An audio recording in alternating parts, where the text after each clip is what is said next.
Wow, we just made it just in time. There he And is. this is I'm Isaac, and this is the last live episode of Fun Football Podcast. Then his internet crapped out. This is the last live episode of Fun Football Podcast until August. So we got an awesome guest here, Med, obviously. How you doing, dude? Dude, I'm doing great. Decided to take a day off today just to come on here and hang out with Brady and you. Cool, man. And we got Brady from. I feel so bad for Jason. I hope his internet works, but hopefully he joins. We've got Brady from Green Bay Packer Nation. How you doing, dude? I'm fine. If you were asking me and not David.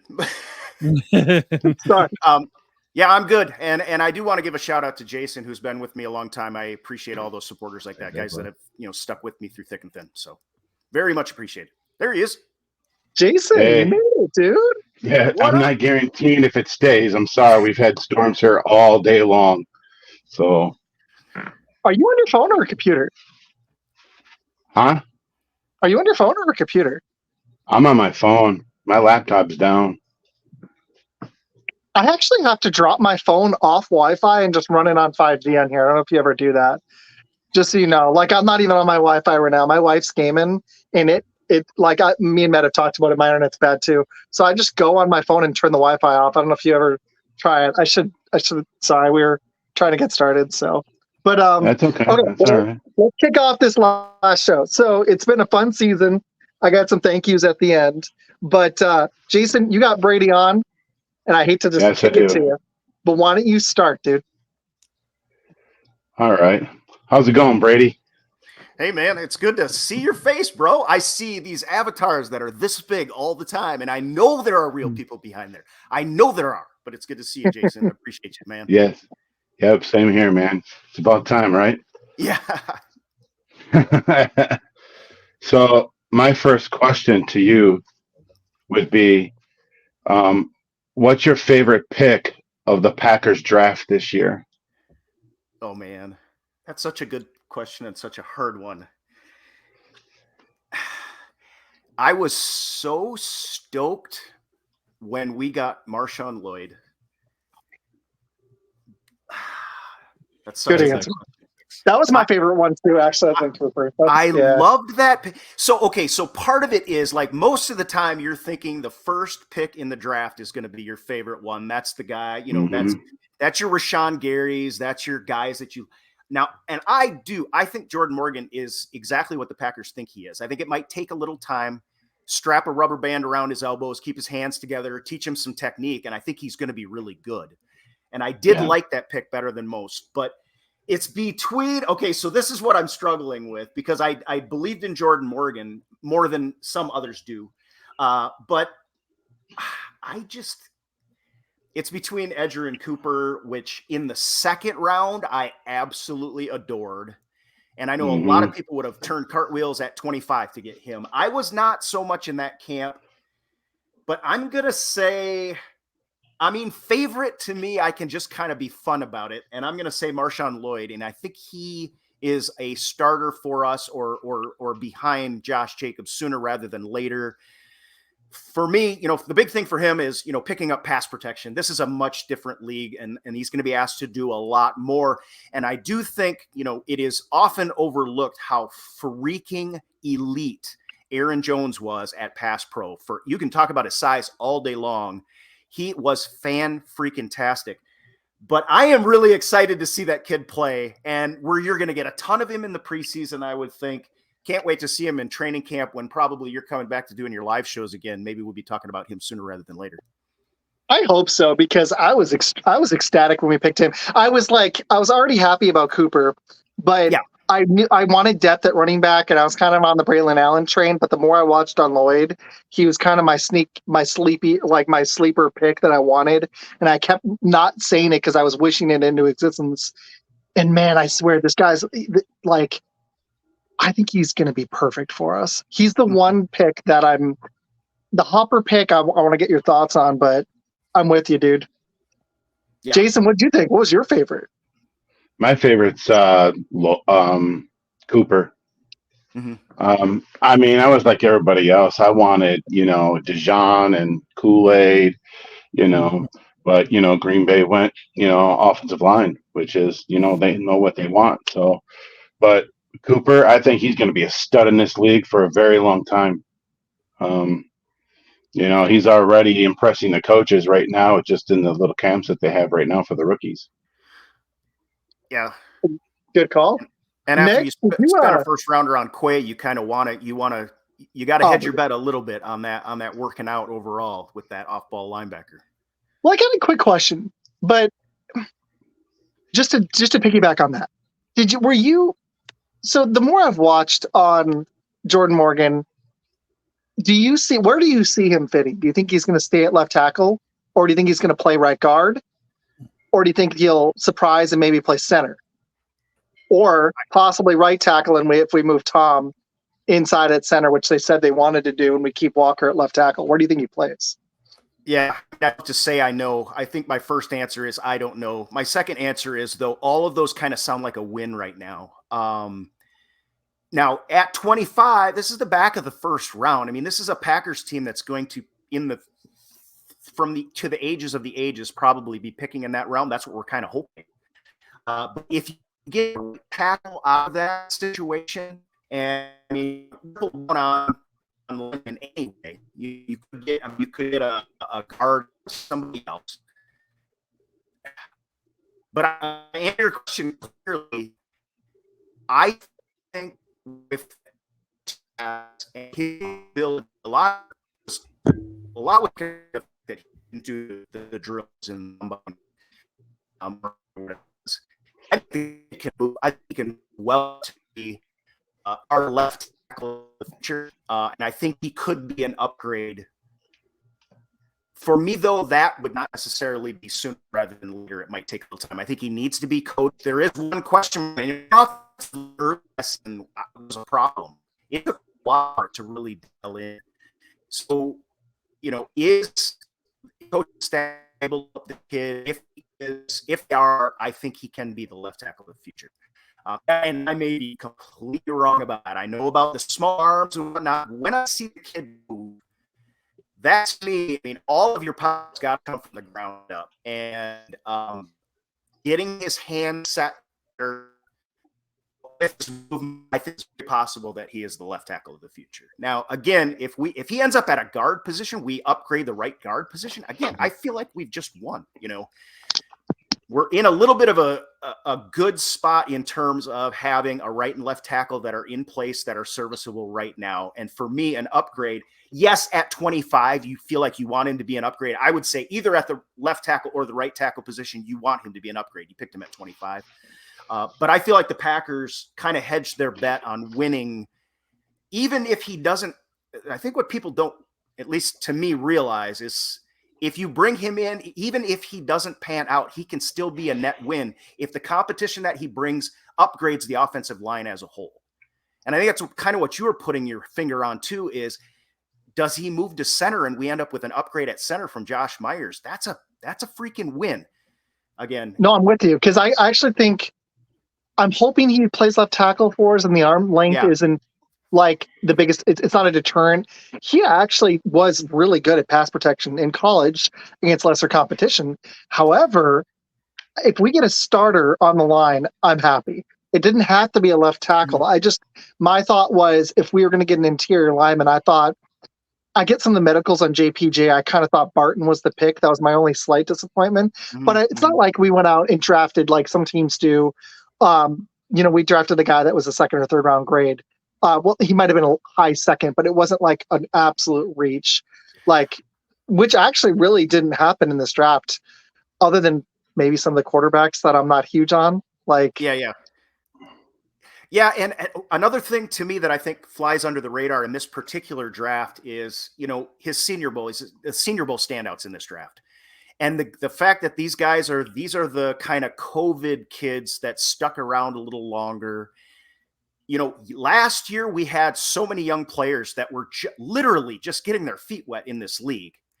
This year we have another multiple, we doubled down on two positions, the offensive line, safety position. We doubled down on them. You're not going to win on all three picks and all those. We saw that with Jamon Moore, Equinemius St. Brown, and MVS. We got MVS. He was all right. However, these guys are a little more mature. So the match between them and their snaps. Yes, their snaps were on Saturday, but the match between them and the youth that we have that is now second-year players, I think is going to help this team coalesce. And that's part of the reason that I like the Jordan Morgan pick. That and just I love the way he moves, and he has had some solid wins against some really nice edge rushers. And after an injury, he actually improved at pass protection, which was kind of a nice thing. That's a like when great you look at his pass, because our pass blocking was actually exceptional last year, and it got better through the season. But our run blocking, but it was part. I'm going to be honest. I think part of it was I'm not really sold on Dylan. I want to see what he's got this year. I think Lloyd is going to take his job by midseason if they just give him some run.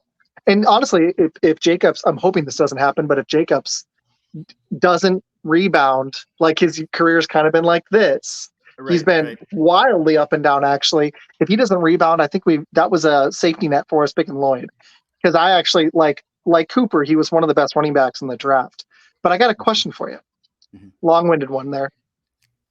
When I'm looking at, and I think this Med's got a similar question. Looking at previous Packers drafts, were you disappointed we didn't take a defensive lineman? Because the one position I'm concerned about, I'm not sure where the defensive line is kind of in flux, like the offensive line. Like we don't know who's going to play the defensive end spots. What are your feelings on Wyatt? Do you think we should have picked hit some defensive line in this draft? Well, right. Because that's my one concern with this defense. Yeah. And, we had Quay in the first round too, a couple of years ago, and he hasn't necessarily become what we thought. Wyatt not necessarily become what we've thought. I am very I expected the Packers to do more at the D-line position, especially, and even though it doesn't really matter, the 4-3 versus 3-4 doesn't matter, but to go out and get 2 linebackers, and then we did pick up the one interior D guy was a little bit of a surprise to me. And again, it's like you say, the philosophy of the Packers seems to kind of go along that cliche. This game is one of the trenches. Oftentimes, first round draft choice, there's Wyatt. I mean, BJ Raji way back, and of course, Kenny Clark. Yeah. It was a bit of a surprise. And I feel like the only solution that I have for it is just that the Packers didn't like what they had, the way the draft fell for them. And they were willing to go ahead and believe in the guys that they have. The other thing too is, how I would love to hear the conversations Jeff Hafley has about how many big 2-gap run stuffer guys do I need? And you heard him talk about Quay Walker, and Edger and Cooper. These guys are plenty big enough. What they need to be able to do is cover east to west, because that's what we're looking at. That's the new wave offense that's scoring so many points in this league right now. I'm not quite sure I'm clear on how he's handling this defense. And I love his attitude, and I think it's going to be fantastic. I think it's going to be an upgrade, but yeah, if you asked me, I would have said for sure, and probably, we had 5 picks in the top 100. Yeah, and I thought everybody I talked to thought we'd take one defensive lineman, and they went in waves in the beginning of the second round. Yep. This draft was all like waves. It was quarterback, receiver, left tackle at the beginning, and then it was secondary for a hot minute, and then the second round it was defensive linemen going in droves. You had Tavondre Sweat going, even with the DWI going in the top 40, and you had a lot of guys going there in the 30s that I think it wasn't just Cooper DeJean. I think that changed what we were thinking about at 41 before we did the trade. Yeah. Part of me just has to believe, regardless of what the Packers constantly say, that this Green Bay Packers draft, they knew they had a boatload of picks and they knew what their problems were. And they just didn't believe that D-line was one of those problems that they had to go after. But again, who they passed on, and where those guys were at on their board, I'd love to see. I'd love to have those conversations.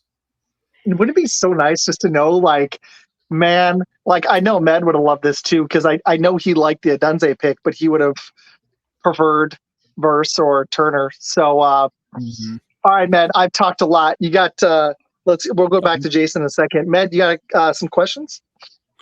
Yeah, so of course Good has been doing really well for y'all as far as drafting and everything, and for the most part, I've noticed by looking back at some of the drafts and everything, he tends to load up on positions at each one. And this past one, he did 2 tackles, 1 center, 2 linebackers, and 3 safeties. Now, of course, a lot of people are really looking at this and they're like, okay, why is he not spreading it out? It seemed, well, of course, running back too with Lloyd, but it seems like it's actually worked out for y'all. And if anything, in my personal opinion, it will make y'all's special teams actually that much more better, especially with some playmakers that you got, especially Aladapo and Evan Williams. I mean, Evan you got Williams, McKinney and Jacobs in the offseason. So And as Fuller. far as like this goes, how do you feel about, like, I mean, he's been knocking it out of the park the last 3 years. How do you feel about it? Yeah, he hasn't. I mean, I think you put your finger on something special because it has been slowing down. And if we look back, drafted Williams and Aaron Jones, we drafted 3 running backs, and that's stupid. We drafted 3 wide receivers, and that really didn't work out for us. Like James Moore was, he was gone 2 years. So in the draft, if I was just going to on the face to say what I think they are thinking, what partly we're thinking, they like what they in the kids in terms of this can't be. Specialists had teams move. Man, is my internet crap right now too? Yeah. No, you're good. It's his. I couldn't tell if it was me or Brady because I kept like, I can see Med fine, and then I can't. Brady sounds like a robot. I can't hear him. Darn it. I mean, I wasn't sure if it was me. It was happening earlier too. I didn't know if it was me. Brady, can you hear us? Yeah, I hear you fine. Yeah, it Yeah, he happened sounds earlier. like a robot in my ear too. Yeah. We'll try it again. He's all like I can't really see him either. But I could see Med moving. That's why I was like, I think it's him. Because Med was moving just fine. I saw him. I was like, yep, he's there. Yeah, that Tennessee internet, man. I'm sorry. He's not up there. He's in Tennessee, Peter. I'm going to hit some comments really quick. We haven't done it yet. Hey to Chris. Justin Mac and Cheese Ray, thank you. Shay, my student, thank you for joining. Hopefully his internet comes back. Anyway, I can join the show soon. In the fall, yeah, man, hit me up. This is my last one live for 3 months. He said it's a good analysis earlier, Peter. Penix wasn't a reach. I disagree, but we'll talk about that later. Chelsea says hi. Okay. This is a good question. We'll come back to that because I want Med to get his question in. And Janae says, hey. Okay, Med, try it. Let's try it again. Is he Brady, you here? Can you okay? It's really low. It was really low. We'll continue the conversation. Hopefully it'll fade in. Hopefully it'll settle. I thought it was me the whole time. Maybe if you need to come back out and come back in, it's fine. We can kind of see you, but it's bugging out. No worries. Dang, man, I'm sorry. This stinks. Storm? Okay, let's be trouble spread. I mean, it's Storm? really good. Yeah, Storm's crapping the internet out. I don't know if it's storming there too. Well, Matt, you know what? I'll come to you really quick. What did you think? Like, we've talked about it, but what did you think of the way he drafted? We haven't kind of talked about that. Did you like the bulk? What did you think of that? Because you're right. This is a theme of Gutekunst. So I actually kind of like how he did this, in my opinion, as someone that is on the outside looking in. I know that y'all are switching to a 4-3 this coming season, correct? Mm-hmm. Okay, so I kind of agree with Brady on the fact that, you know, you want to have people that can actually go sideline to sideline. Now, the one thing I would actually question is, like he said earlier, would Hafley go into the 4-3 and everything? He does need some bulk on the inside to actually contain the run and free up your linebackers, Quay, you know, of course, Cooper, and then you're going to have, I guess, Hopper just basically bouncing in and out. And you got 2 edge rushers and Van Ness. I think y'all are going to be pretty much set. As far as this draft goes, it's paying off for y'all. I mean, I'm looking at some of the guys that y'all have drafted. I wouldn't necessarily he gets hits later on in the draft, but the one thing he always seems to hit on is the first 3 rounds. And in this draft, he actually hit all the way through. So, It's It's weird. Our first round picks are really wildly up and down. Like if you look at the last few, we have Jair Alexander, who I love, but he is injury prone, but he's one of the best. He's one of the better corners in the league when he's healthy. Then we got Rashawn Gary, who's been, he finally panned last year, but Savage isn't even on the team anymore. Then we got Jordan Love, obviously. We're hoping that one continues to pan out. But we got Stokes, who rookie year looked great. We're hoping for a rebound in 2021, but he's only played, I think, 4 games last 2 years. And then we got Quay Walker and Devontae Wyatt. We already talked about that. Like, we already alluded to that. And then last year we got Van Ness, who I think we're all thinking is going to get more playing time this year. Oh, so, he was someone that I actually thought could be like the next Brian Urlacher. That's my hope. He looked explosive. I'm hoping they unleash him this year. It's kind of in the second and late rounds where Goody makes that's where he makes his bread, man. That's where he gets all this. Like we got Musgrave in the draft last year, Jaden Reed, and then the last few rounds we got Devontae Wicks, Valentine, who ended up being a starter for us, Brooks, who showed some flash, Carlson, who was not anybody's favorite player, but a kicker late, and DeBow, we haven't even seen yet, late last year. The year before that, he had Rasheed Walker as a 7th round pick, who started for us. Romeo Dubs was a 4th round pick. And then Christian Watson was a 2nd round pick, and we're going to see if he can stay healthy. But Zach Tom was a 4th round pick, and he's been a mainstay for us. So it's weird because it's like in the late rounds, I feel like is where Goody really kills it. Okay, now I'm hoping Brady's internet's back. Are we any better now? No. I could understand 2 of the words. I'm sorry. Yeah. 2 words. It's so funny because my head. Yeah, that's cool. We'll keep going. We'll see you in a minute. No worries. All right, we're going to roll without him for a minute. He'll be back, guys. Okay, since this is the last show, I was going to do this at the end.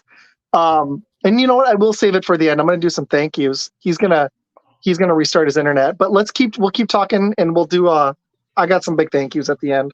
I made a whole list of people. I showed it to Med. Okay, well, for a minute, Ned, where do you see y'all's draft putting the Bears this year? Like, what did you think?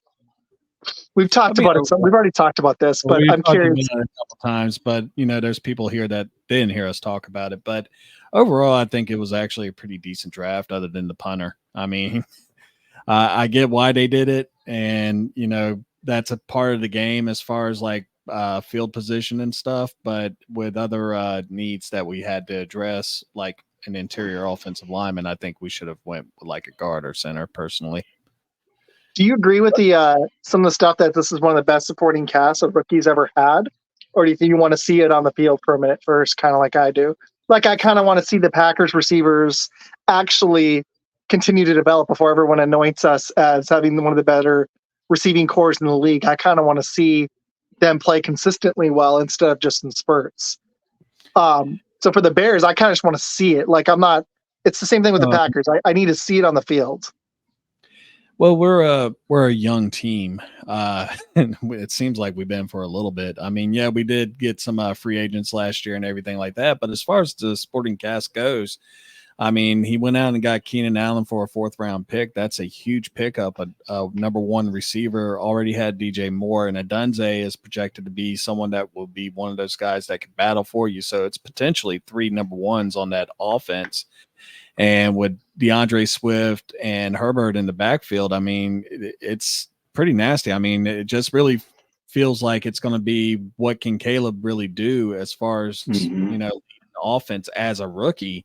And also what's going to happen with our offensive line. You got to be able to actually give the kid a chance to actually get time to actually throw the ball. So defensive wise, like you said earlier, I wish that we would have probably got another edge rusher, but and Dunze was right there, and Keenan Allen has an injury history. So I definitely understand the pick. I like it. Jason. Yes. I know you want to save him for Brady. Hopefully his internet works. What are your thoughts on the Packers receivers? Do you think we're gonna the season's going to go without a hiccup, or you think we're going to have some growing pains? I mean, they're still young. I mean, the ones that are going on their third year, I think they're going to run with stride. But the ones that are going into their second year, there might be some hiccups. The one I think that is not going to have too many hiccups is Reed. Yeah. I mean, that guy's just a stud. He was a stud last year as a rookie. I mean, that guy is a steal. He was a steal last year in that draft. You know what's funny is I was talking to Matt about this, and I still would have been okay. Not in the draft; it wasn't a priority, but I still, if T. Higgins had actually been available, or let's say a receiver actually came up, and I know Goody's not going to do this. He doesn't do this. And Janae, I hope they do your uncle's surgery on Thursday. Off topic, but I hope they do. I would have been fine if we signed a vet, because I think it would have helped Jordan Love to have a consistent one that's healthy. If there was a guy out there, and a T. Higgins he's been pretty durable. I would have liked somebody like that, because Watson, the biggest question mark I have is Watson and Dubs have been wildly injury prone. And I want to see some continuity. Like, I want to see consistency from our receivers. Brady, there we go. What is up? Can you hear me now? Yeah, I can hear you. Hear you now. Yeah. There we go, dude. Okay. Sorry about that internet, man. Yeah, this is mine. My end is not doing well right now. I don't know what it is. We didn't have high winds today, but it is Spectrum and it is Tennessee, so we'll just roll with it, I guess. But, so what did I miss? I took a leak. Popped beer. I'm back. We talked Bears draft for a minute, and I was asking the question: did we need a veteran presence at receiver? Because one of the things that happened last year that I think has the potential to come up again. I think we'll rectify it sooner, hopefully. But we were inconsistent last year. There were games our leading receiver had 35, 40 yards. I like that we've got a plethora of weapons, and they seem to grow together at the end of the year as our offensive line gelled. But we're really young. We do have some tough games on our slate. They haven't announced the actual schedule, but just the opponents I was talking about earlier today. I can pull it back up again, but my concern Eagles is in Sao Paulo don't look too easy. No, and they're like, if we can get by them, then the ceiling that people seem to think that we have. Oh, dude, Rick went to high school with you? Off topic. That's legit. Rick Motti, there's Rick. Dude, that's awesome. I had him on the show. I know him from Frozen Tundra. That's really cool. Oh, I think Rick and I have spent some time in locker rooms for wrestling. I think we were both on the wrestling team. I remember right in coming up to high school, where all they did was just haze us the whole time we were there. Yeah, scarred for life from that. He says, "What's up, dude?" Very cool. Yeah, what's up, Rick? Small world. That's funny. I had Rick on. Me and him talk a lot. Really nice guy, man. He's awesome. He's big Bucks, big Packers guy. He's a really good dude. Yeah. Oh yeah. Why don't we get him on? That'd be really cool. This fall, we should do a show and have Rick on with you. That'd be really cool, man. That'd be awesome. Let's do it. Yeah, count me in, man. Yep. Rick, if you're listening, let's do it, man. I'd have you on next week, but I'm going to be honest about this hiatus. My wife is. I've done a lot of podcasting this year. Med can relate. Yeah, we pushed it. We started in September, and then I met Med in December. I didn't even know Jason yet. I didn't even know Med, and we met on Facebook, and then we started collaborating, and then we started a network, and we started a whole another show that's not this together. So it's been a journey. So off topic, but yeah. Well, isn't that the old machinist creed? Is push her till she breaks and then back it off a hair.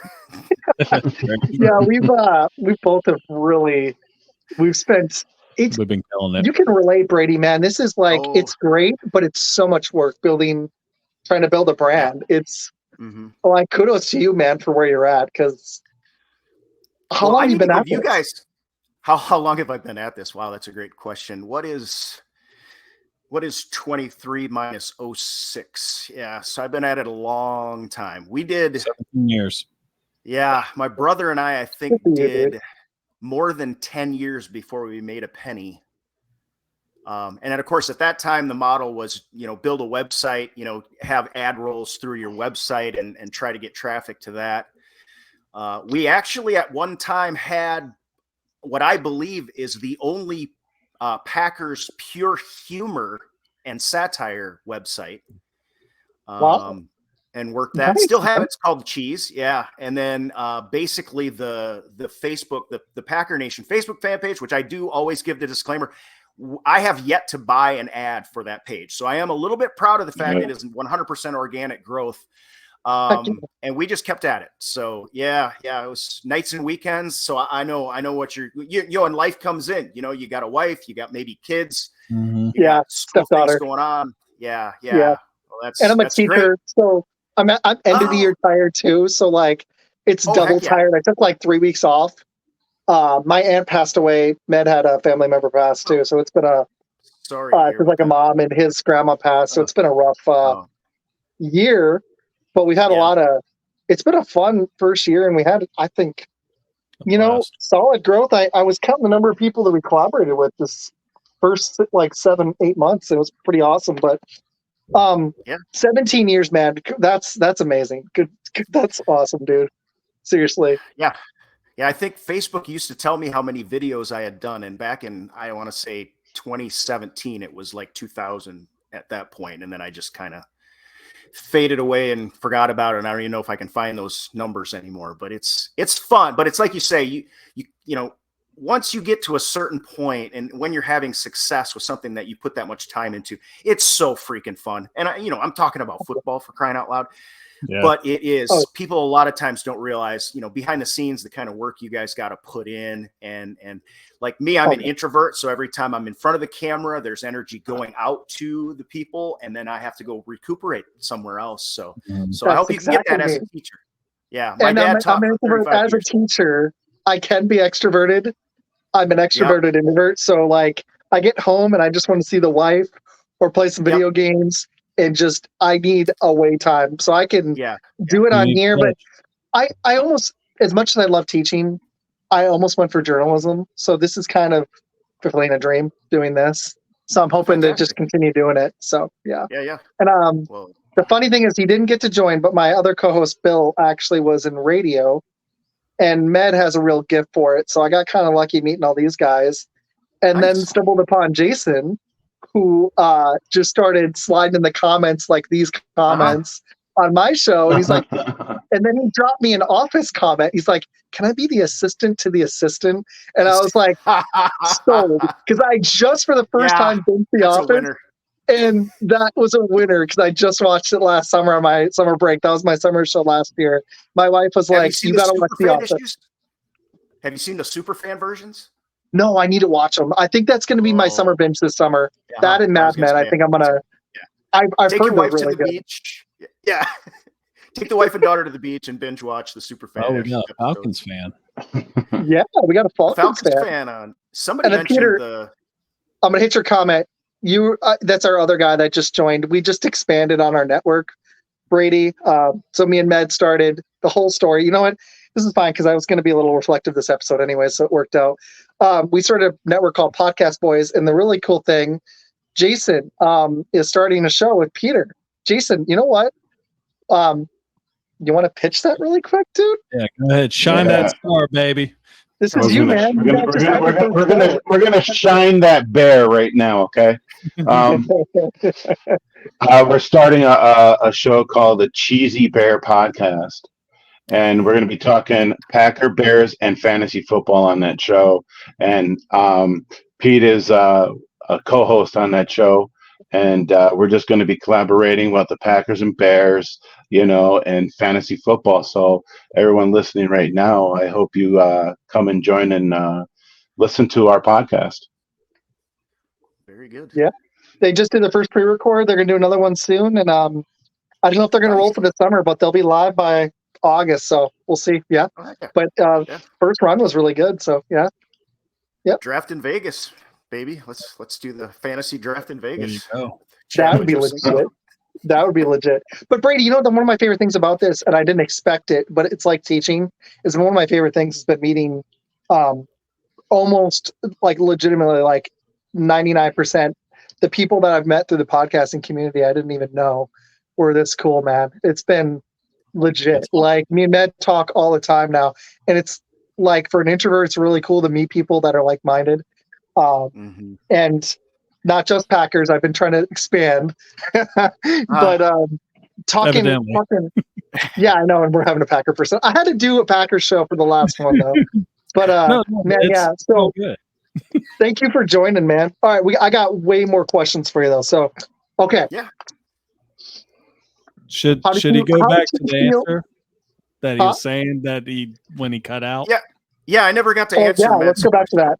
Where were we at? Where did we cut out? It basically was like, how do you feel about it? Yeah, basically that's why it was. How do you feel about Goot's drafting process, where he seems to like draft multiple? In case of this past draft, where he drafted basically 3 different drafts other than one running back. But how do you? I mean, it's working. How do you feel about his last 3 drafts? Yeah, I think it's kind of part of the Packers' DNA to be unafraid, although we did hear him talk about multiple picks at the same position, giving him somewhat of pause in there where, you know that I could get a D lineman, you know that there's maybe a wide receiver and this year's draft,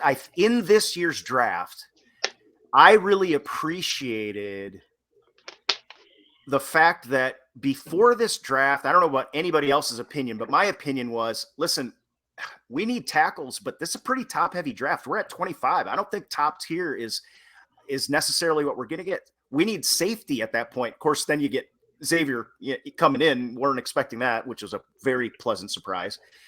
But that wasn't necessarily going to fall to us either. And so I feel like they had a notion that they might have to take 3 swings at a couple positions of need, and then 2 at inside linebacker, 2 just to try to give themselves a chance to get what they need out of that. And I feel like they balanced that against the risk of, hey, what happens if, Kenny Clark goes down now and, you come up against me. We saw what Bijan Robinson did to us last year. I'm not super afraid of that happening to us too often in this league, but I just feel like they number one ran the Packers system. And that is, you're going to go by your board. And if 2 guys are close, then you kind of go for need. But yeah, how does that even encompass okay, it's safety again, but I feel like they just felt like that was their best chance to take the swings at the plate that they needed in a draft that in other regards, in my opinion, really didn't this could have been out of the park draft in other scenarios, in other drafts, had we needed wide receiver, but we just got done really filling out that position last year, pass catcher in general. And I feel like they kind of had a notion that at a couple of those positions, they were going to need to just take swings at the plate. I like it. Awesome. Jason, I talked a lot. You got another one? Yeah, I have another question for Brady. What are you going to be working on now the draft is over? Ooh, good question. That is an easy one.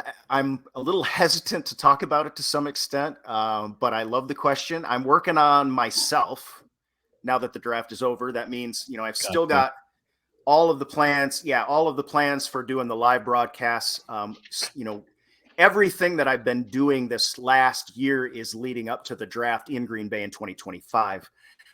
However, I will say, and I'm hesitating a little bit because you guys would be the first to hear this and you guys can tell me if you're interested or not, but I actually entered a contest and it's Muscle and Fitness, Mr. Fitness USA contest of all things. I don't have a bicycle. There's nothing, go show nothing there. Nice, dude. Well, I bring it up because Jason, it's a great question and it's a passion of mine. And I love that you asked the question. I'm only answering honestly, even though it's very difficult for me to talk about. I'm getting myself into shape. It's been a rough year. I blew up my calf last September and where I had no realization until I did it, just how difficult an injury that is to overcome. But the reason I mention it is because there is a prize. I think I'm in the top. I'm close to the top 10 right now. And if you guys want the link, you can vote for me and all that kind of crap. Yeah, drop it in. Drop it in after. We'll throw it in. Ollie can throw it in the show. If you send it to me on Facebook. Okay, well, the reason for it, I think maybe a lot of just guys in general might appreciate, and that is, and Jason, you probably already know this, I have a video series that I want to do called the Pack-a-Bon, just a Vagabond Packer fan that goes around, comes to Madison or Middleton and hangs out with Packer fans, even in Chicago, hanging out a beer, trying not to get beat up, just going around talking. But it would be a video series about guys doing guy things. So I have a motorcycle, Jason I'm sure knows about and has seen. I have a motorcycle. Yep. I want to get tricked out in Packer gear. And then to do the physical things that I want to do, I actually have one thing that I won't mention yet, that a bodily challenge that I might attempt as a charity event. At any rate, long story short, there's prize money involved. That's $20,000. What that would do would allow me to kick off a video series that this past year has almost really taken away from me. I saw just the logistics of it after COVID, the travel time. I've had car issues. We weren't sure what the Packers were going to look like. Is this team any good anymore? There's no more Aaron Rodgers. That's a big billing, item for me. Not getting to go to training camp and to the potential to be in that competition has nothing to do with me thinking I belong in Muscle and Fitness. You get a 2-page spread. Mm-hmm. I don't know what the heck they're going to talk about, but I hope they take pictures of somebody else. That's all I know. But the prize money would allow me to start this video series. And the main thing would be trying to contribute to charities and or help guys learn the things that they never get taught in school so that they can live their best lives, in particular guys who have mental health issues. You've seen Dak Prescott talk about these things. His brother died or whatever it was. It's like, no, you can be tough on the outside, but guys go through the same, as everybody else. And my passion in life, I love the Packers. Football is my first love in terms of sports. But my passion in life is to help people live their best lives. And I had to learn it the hard way. And I think there are things that we can be taught and we can practice that you're never going to learn in school. And thank you, Jason, for asking the question. For what it's worth, if I can get that going with or without winning this competition, that's really what I'm shooting for with Green Bay Packer Nation and everything else that I'm into. Oh, and as a teacher, sadly, I can speak to it. I don't know if my student's still here, but sadly, in education, one of my frustrations with it is it's this forced curriculum that the kids don't feel like is valuable. And, it's sad because I wish we were preparing them more for high school and then high school actually preparing them for college or teaching them more life skills. Like, we don't teach them budgeting. Yeah. We don't teach them. Like, I would love if they would walk out of high school with a trade or walk out of middle school and be more than just the same math that we learned. Well, actually, they've changed the math. It's annoying now because I'm in my mid-30s. But, I don't agree with the way education's going. I also don't agree with the pay. There's a lot of issues with it. So I completely get it because, sadly, I'm in middle school math, and I'm over 10 years in, and I can just speak for it. It's not what it needs to be. We're falling behind, honestly. Yeah. And, I mean, when I was going through school and everything, they had, home ec and Mason, and that's not a thing anymore that you could teach the life skills with. But Brady, I have to actually commend you on that. As someone that I actually just started seeing a psychiatrist because of the issues fantastic. I dealt with, and to hear that you're going to try to help other men with that, like you said, life's rough sometimes. And, sometimes we got to teach these young men in earlier years. Like last year was my last year coaching football. So, but, you got to actually teach them team camaraderie and stuff like that. So very commendable on you, sir. Well, thank you. And again, absolutely. Bears fan, Cardinals fan, we got to have each other's back with this stuff. True. You guys, if you haven't already found out, what we do a lot of times seems like it's at such arm's length, but when you love football, you love the guys and gals that jump on with you. And I had, literally there's just two, but it's been over a long period of time. I had a guy get on and he was on my show for a long time. And when he disappeared, I didn't know what had happened. And then I came to find out from one of his friends that got on my show later and found out that he had committed suicide. I've had a guy get on my show and thank me and thank everyone and let us all know that this would be his last show because he was in the cancer ward and he was not going to make it. And his wife then contacted me a couple days later.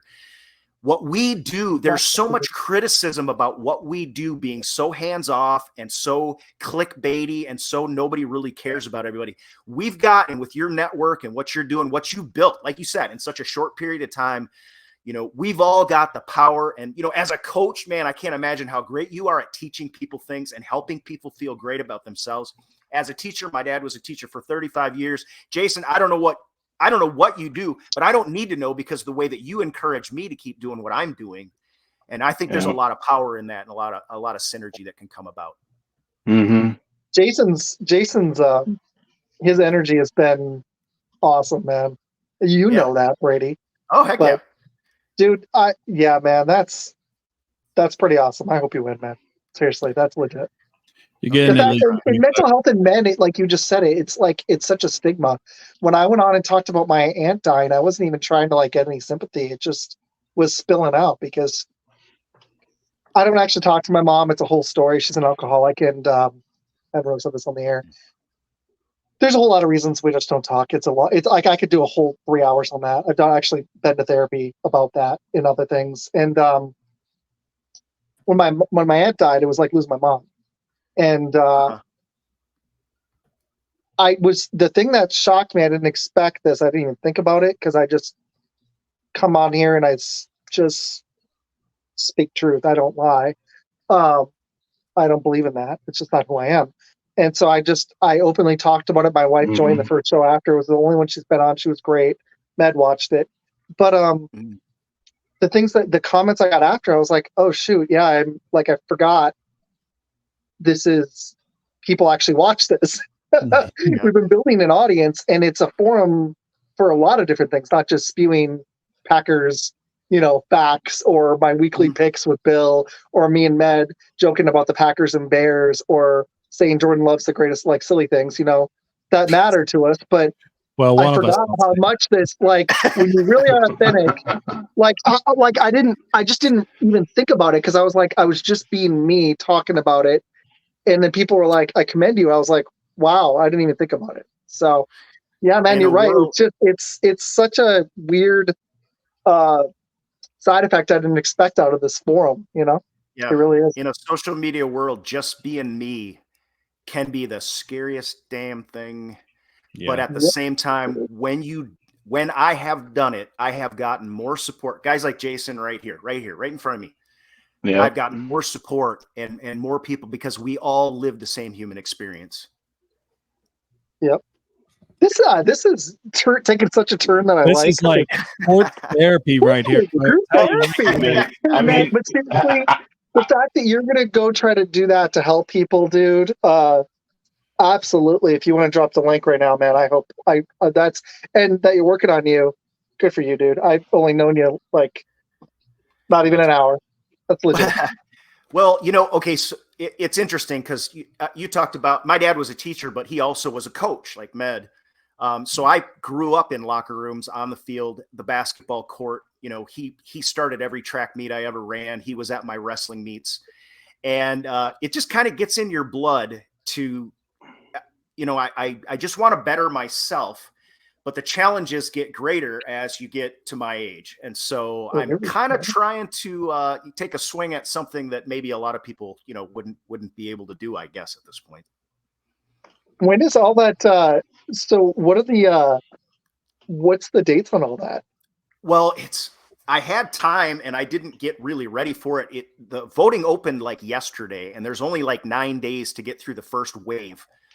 But okay. I did go. I know there's at least 25 probably in my group, and I ended up at 11 this afternoon, and I hadn't done anything yet. So wow. I really feel like with a little help, I could at least, if I made it to the second level, I'm not expecting anything out of it.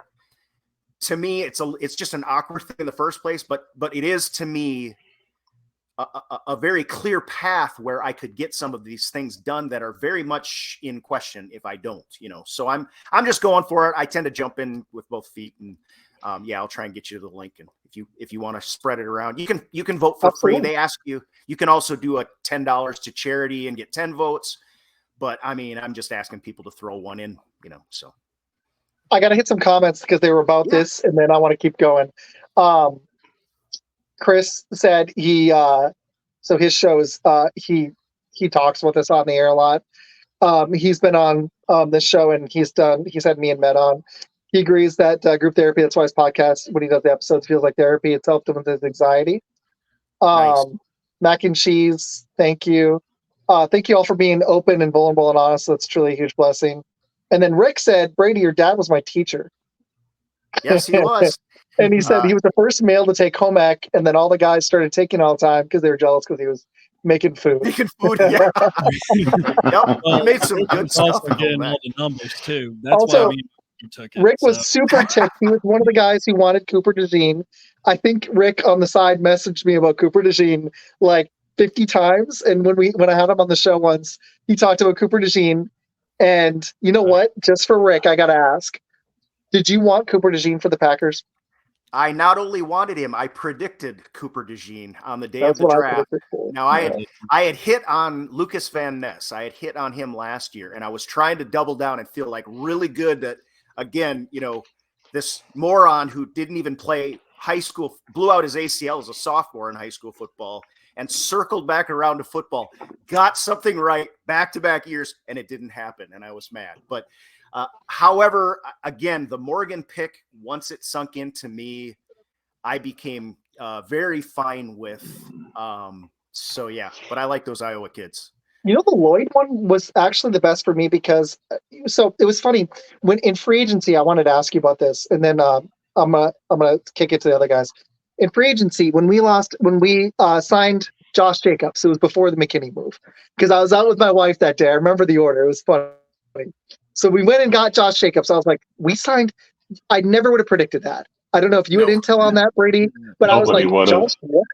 I wasn't mad about it. I was thinking, okay, so Dylan's going to be out. We're probably going to have Aaron Jones come back on a pay cut, and we're going to roll with Aaron Jones and Josh Jacobs. And I was like, dude, I could see that tandem working. I was like, yes. Then we lost Aaron Jones, and I was like, I'm sorry. Josh Jacobs is younger. He probably will be healthier, but I didn't see it as an upgrade the way Aaron Jones ended last year, even though he's getting older. Then we got McKinney, and it kind of softened the blow. But when we went out and drafted Lloyd, I was like, okay, I'm set with our running back room. Like, this works for me because I don't believe in Jacobs. But if Wilson can be our third back, I think Lloyd's going to slide in and be our second back. And I don't know if Dylan will make the team, actually. I think he's going to have to show something. And it won't cost us anything if it doesn't. Yeah, getting Lloyd in was where you could pick the scab off and it wasn't going to bleed anymore. It was just like, okay, we can do this. We're all right. But yeah. And I got to ask, because I heard you. So I've been watching your show since I've watched several, since Jason tuned me into you, because I've been my favorite thing about podcasting, and I know Matt's done this too. I'm limited on time to go watch a bunch of other ones, but I've been trying to find other podcasters to either collaborate with or just get information with or find that I like, and it's been so many. So I was watching your show, and I heard you talk about Kalen King. What'd you think of that pick in the 7th? At 255, right? 255. Mm-hmm. We're talking 7th round. 255, man. Yeah, good. Yeah, and the Michael Pratt pick. Both our 7th round picks. I was like, gems. Bam. Yes. What were you going to say, Matt? Kalen King. That is a great pick. I mean, isn't that like 2 picks away from Mr. Irrelevant or something like that? Yeah, 2 picks away, and that to me, I mean, a lot of this is where, because I was the year we drafted Jordan Love, I spent all day. Because again, I gotta predict it like I have any concept of what is actually going on in that room. But I had Jordan Love and Brandon Ayuk, who I went Brandon Ayuk, turned out to be that, maybe we wanted him too. We were after him a little bit too. But part of the reason I thought in the Packers calculus was that, yes, his final year was in some ways bad, but the circumstances around how it happened and the fact of how he carried himself through it. And you hear this from Goody now, the fact that these guys didn't just jump on a transfer protocol and disappear. it matters to the Green Bay Packers, and that pick. And was it Jason earliest? Wasn't that the first question I took? Was what my favorite pick? I think that could be a sleeper pick of this draft. I mean, I think it could be. This is a kid that's going to be pissed off. He's a good football player. He had a down year. How and why did that happen? I would expect that NFL coaches can kind of zero in on that, correct the things that need to be corrected. If a guy like Jair Alexander embraces him and a guy like Eric Stokes, who's had injury issues, maybe doesn't pan out, he may be a short trip from playing a lot of football for the Green Bay Packers, and then he's going to have a chance to be good. Yep. Especially if Stokes or Alexander get hurt, because then we're down to Valentine. And if you want Nixon playing corner, which I really would prefer no, I prefer him to be a returner. The only other guy is Valentine in his way. And unfortunately, those two have been injury prone. So, yeah. Well, that's another point.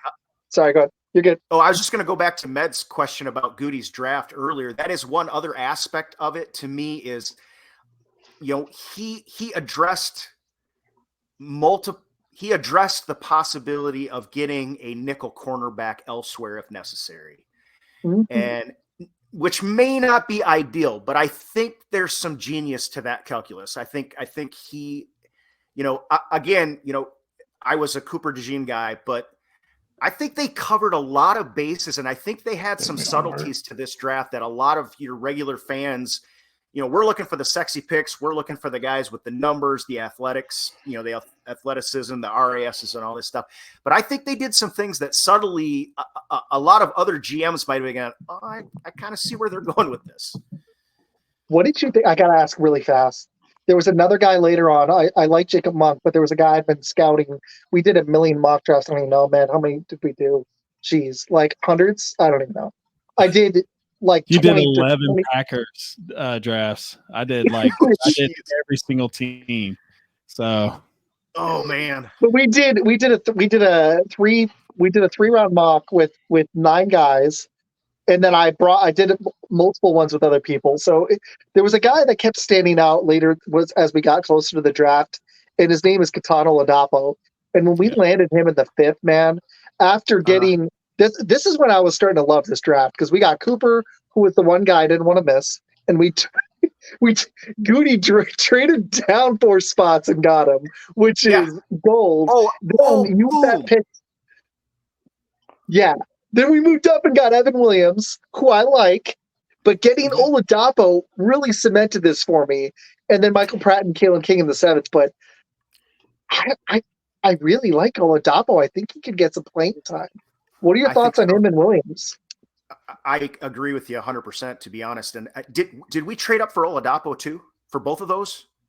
Did we trade Oladapo? I remember we traded for Williams. Okay, stay put. Because after the trade back, to hear Brian say, yeah, there's a couple of guys that we really believe in, and then we're going to go up and get them, I thought was genius.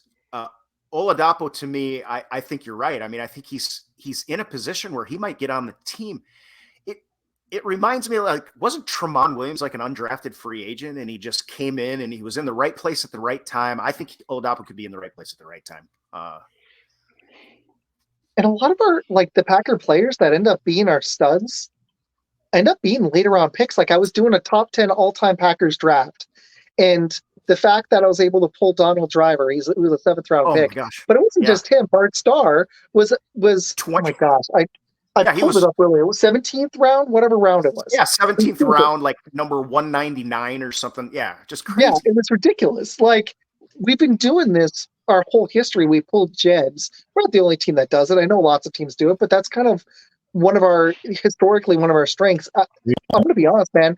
Carrington Valentine was, by the end of the year, like, I looked at him as a starter. Rasheed Walker was a 7th round pick, and I was really happy with the way he played as our starting left tackle in a transition year when we didn't get Bakhtiari back, unfortunately. So, yeah. All right. I got a question if I could throw one. I don't know what time is. Are we okay? No, you're good. We got a while if you want. Keep going. Okay, well, I got one for Med, because I know you had talking about where the NFC North is at. I see that there over your shoulder. Well, I'm interested in what I started getting concerned about what the Detroit Lions were doing when they started bolstering their offensive line. They started doing it. Now the Bears, obviously, you guys have been trying to get the quarterback, for a long time. Last 30 years.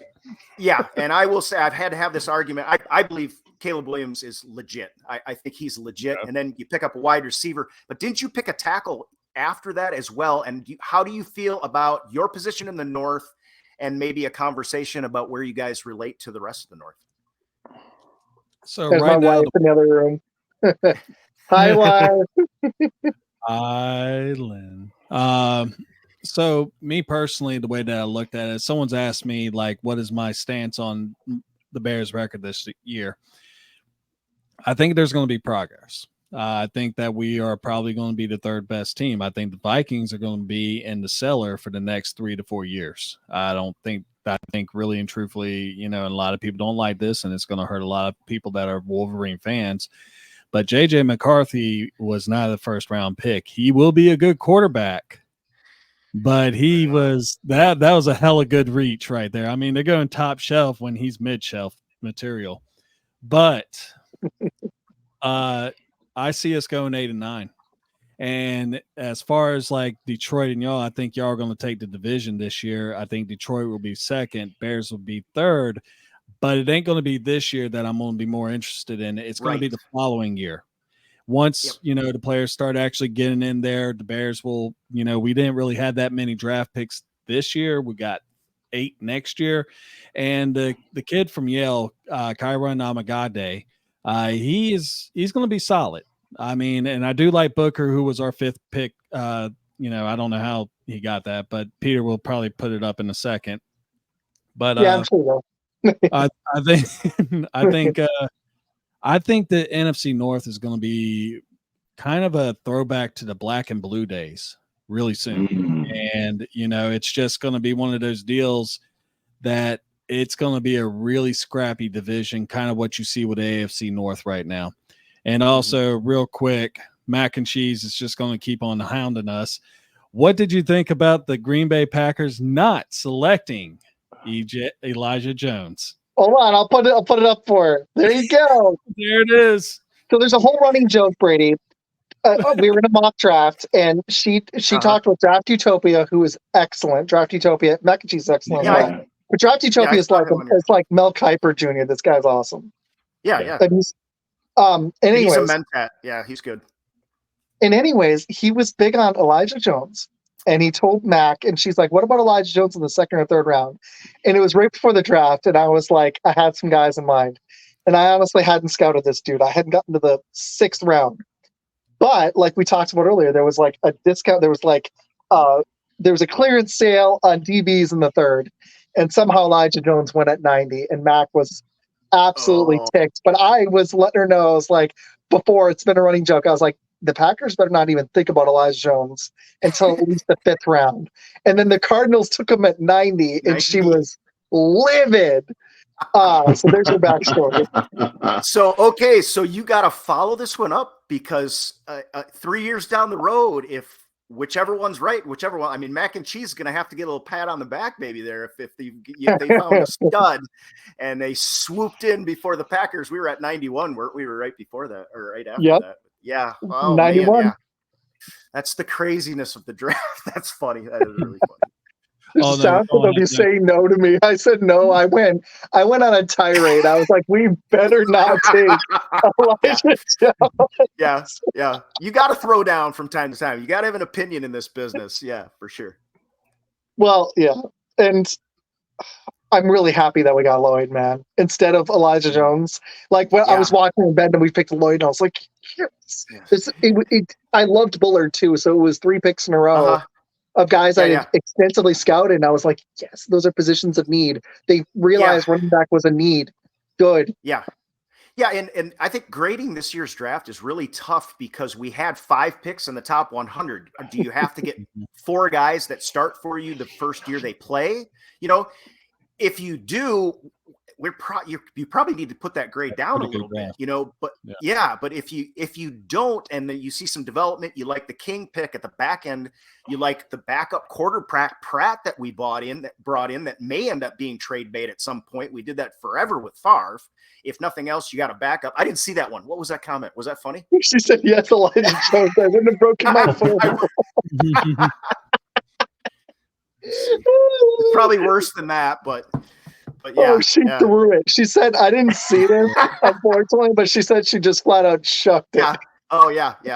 No case in the world is going to save it kind of a throw. Yeah. Yeah, one of those.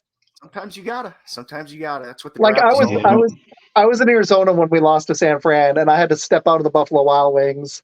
It was right after the Ant thing too, so I was extra sensitive. But I was in Arizona, so it was all 49ers fans except for my table. It was me and my dad were the only Packer fans, and we were trying to yell louder. And they freaking scored, and I just had to step outside. I was like, I'm not throwing anything, but if I don't remove myself, I'm so tired of losing to San Fran in the playoffs. Oh man, yeah.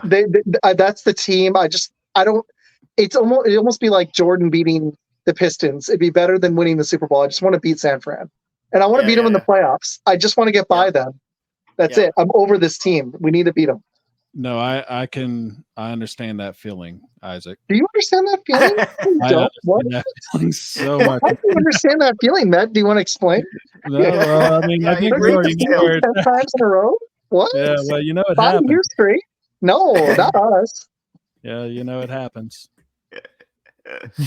Oh yes, it would be more fun if it was actually. That's what you get. Yeah, you zapped him. Bam. So mac and cheese. I might have almost thrown my phone in the pool. And Peter said her reaction when he got picked is absolutely priceless. I'll send you the clip when I make it. It'll be publicly made soon. Nice. Jason, what else you got, man? Next question that I have for Brady is, who is your favorite Packers player growing up? Growing up, well, I got a little bit of a teaser there for you, a little hint. All right, Leroy Butler. I was going to say Butler. You're on it, Jason. That man's on his game. I wore 36 as a safety in the short period of time that I got to play. I am 100% with Jeff Hafley when he gets asked questions about how is this linebacker that only weighs so-and-so amount of pounds going to stop the run. And his answer is, I think they'll be fine. Because, and Leroy was this way, force equals mass times acceleration. And if you got a safety back there that can just rock it in and drill a guy, that's one of my favorite things to see in the game of football. I like to think I had a stick or two in my time before I got my ACL blown out. But yeah, Leroy Butler, and then you got to add the Lambeau leap to it. It's just, I love Brett Favre as much as anybody. I love Aaron Rodgers. I think Jordan Love is fantastic. I'm a big fan of Jair Alexander, even though people say he's a weirdo. I kind of like that because so am I, But I would say if I had to pick one and I got a chance to shake, Leroy just seems like such a cool cat. He stayed in Wisconsin. He's still hanging around there. He's selling vodka. I mean, come on, man. It's Leroy Butler. He used to live in Racine. Have you ever? Oh, really? Oh, really? Yeah, he used to live in Racine. I think he moved a little upper north a little bit more. He got out of Racine. Yeah. Have you ever had any players on the show, Brady? That's been one of my long-term goals. And Leroy Butler would be near the top of my list because he was. Yeah. One of the reasons I fell in love with the Packers in the 90s. It was him and Reggie, man. Yeah, for sure. Yeah, I have not. I did have Leroy Butler's phone number at one point. We were promoting an app that we were trying to get him to sign on with, and I never really connected with him. So that was probably the closest I've been. The motorcycle cherry that, Jason, you probably know about, that's going to have the number 36 on it. I'm so hoping that I'll have Leroy Butler and a Sharpie sometime and we cross paths. So I think that would be pretty cool. But no, I've come close. I do have some ties fairly close to the organization that I get some solid information from time to time, which is super valuable to me. Having a player on is one of those kind of life-changing things. And just to finish answering your question, this jersey is from Aguascalientes, Mexico. So there's a guy, Salvador, that watches my show, and he has a Packers football club, soccer club in Aguascalientes, Mexico. Sends me their jersey. This is my buy-in. If I catch Christian Watson out there signing autographs, I'm going to be saying, hey, buddy, listen, this is a Packers soccer jersey from Packers fans in Aguascalientes, Mexico. Mexico has a huge following of Packer fans. Can you sign my jersey? That'll be my pitch. What do you say? Would you think he'll do it? Oh, yeah. I think so. I think it's a heck of a pitch. It's not just sign my jersey. You've got a background story and everything. You're like, hey, it's this, Yep. and you've got details. I think so. Heck yeah. I would love nothing more than just hand it to him and say, can you pass this around and send it back to me, and then frame it and send it to Mexico and just say, oh, yeah, open this up. Not tell Salvador what's coming in the mail. He'd love it. We've got some good questions in the comments. I'm going to hit them. Peter's got one. Actually, fun question along the same lines. Who were some of the players you hated having the Packers play against growing up? Anybody on the Cowboys? I hated Troy Aikman. I hated Michael Irvin, even though they were amazing. Yeah. I don't like the Cowboy tired of team, that crap. period. Yeah. Well, I would say Barry Sanders comes to mind, not because I hated him. I hated watching him because he was so dang good and so dang entertaining. And, man, I wish we had gotten him instead of what was it? Sure was. Tony Manrich. Yeah, Tony Was that Tony Manrich. Manrich? It was, wasn't it? Yeah, it was. Oh, And I mean, Back about the incredible bulk. Okay. Somebody told me I put a favorite Packers draft picks, and like 3 people put Tony Mandarich. I just said LOL because it was a funny response. It really did crack me Yeah, up. it was. Yeah. I mean, you can't. Yeah, Dude, funny Barry bone in was there. like- He had a good career. It's just that he was drafted around 4 Hall of Famers. I mean, Yeah, he right. had an actually decent Yeah. career. So Yep. I would Barry throw. was like watching Michael Jordan, though. It was like poetry, man. Just Oh, he something was. special about it. Like, Well, and I'll throw in for Med sweetness too. Walter Payton. Oh, It's yeah. apples to oranges in terms of how they ran the ball, but it was a thing of it was art, and I hated it. That was another one. Absolutely. I hated watching him, and I was like, yeah, well, he's going to do it again, isn't he? Yeah, I think he's doing it again. Randy Moss would be another one. oh yeah. Well, there was okay. I got a question for you, Brady. The Randy Moss game where he had 3 catches. I can't remember if it was a rookie or second year. It was like 3 catches with stupid stat line. About 153 yards and 3 TDs. Was that against us? I feel like it was, right? no, it was against Dallas. Yeah, Oh, there you go. And it was Yeah, He killed us, though. He just I killed remember him us. mooning us. Yeah. I thought you were going to the moon game there, Isaac. Man, that's what I would have thought too. The fake moon game. It was Dallas. Good call. I just remember hearing Joe Buck say, "That's disgusting." That's a good one, man. Randy Moss. It's a silly answer, but I just got so tired of the mobile quarterbacks. Colin Kaepernick ticked me off so much because Oh yeah. we couldn't slow him down. And it was the same thing Yeah. with San Fran. With Michael Vick, we struggled so much against mobile quarterbacks. That was a thing I thought Fields would exploit against us, but especially last year, but it didn't really come to fruition. It was kind of weird. Well, that's another Edger and Cooper for me. It's like we've got the spy that we need if we need a spy. If you don't have to do it, you don't want to commit those resources. But man, is he good at it if we need him. And we've got some guys in this league that we might just need to do that. One thing I thought about this draft, y'all, for the Packers is they definitely went out and got guys. At least it looked like to me watching tape that they wanted to add aggressiveness to our defense. We got guys that it looked like that were not afraid to hit. Mhm. I saw it with Williams. I saw it with Fullard, obviously with Cooper, but Oladapo as well. We got guys that aren't afraid to hit on D, and I'm hoping that adds some edge to our D because I don't want to roll forward. I'm sorry. If we're going to really build towards being a contender and actually threaten, we have to look at the defenses in the NFL right now that are winning or getting you to the Super Bowl or close, and they are physical. The Lions went out and addressed their defensive back holes. It was weird that they went O-line so early, but they went out and addressed their weakness, but they are physical. KC, their defense, that's their bread and butter. We've got to be able to stop the run, and it's been such a weakness. I'm hoping that it wasn't just Halfley and it wasn't just the DC change. We needed some personnel change. I'm hoping that this identity shift as this team grows, I'm hoping that happens. Brady, what'd you think? Yeah. I mean, I'm more than happy to play the probabilities until it's time to trigger, and then it's time to go and kill somebody. Then it's time to go ahead and let somebody know you're there, that in a way that they don't forget soon, and they're probably thinking about in the shower after the game.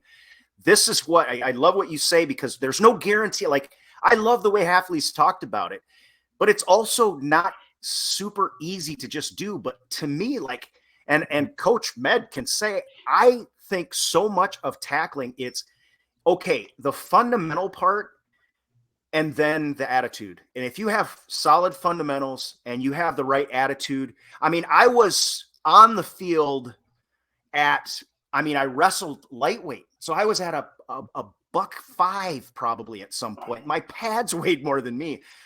But if you need to stick somebody, they're not going to run anywhere without their legs, number one. So if you can drop and get your pad level where it belongs, and you hit at Mach speed, and you wrap, you drive your hips through. Yeah. I mean, wrap tackle the leg. Yeah.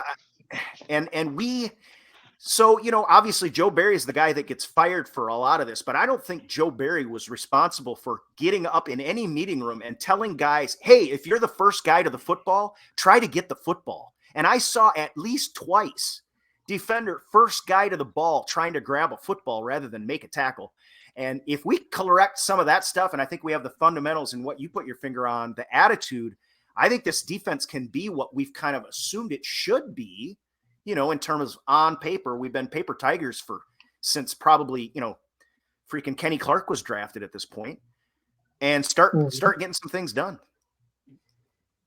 And we've got to move up. We've got to move the needle and move up towards being an average or above average defense. Mm-hmm. Our offense could go out and surprise and be top 5 this year.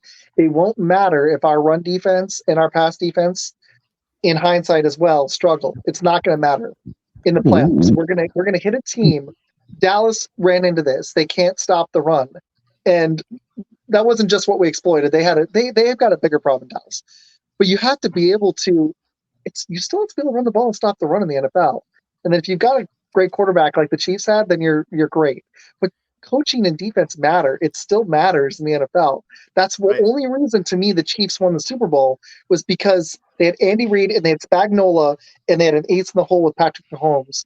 And they were able just to barely edge out Buffalo, Baltimore, and San Fran. And it was razor thin was the margin. Yeah, and there is an extent to which I think, and it's not the Packers necessarily talking out of both sides of their mouth, but I do agree. I thought it was a genius statement.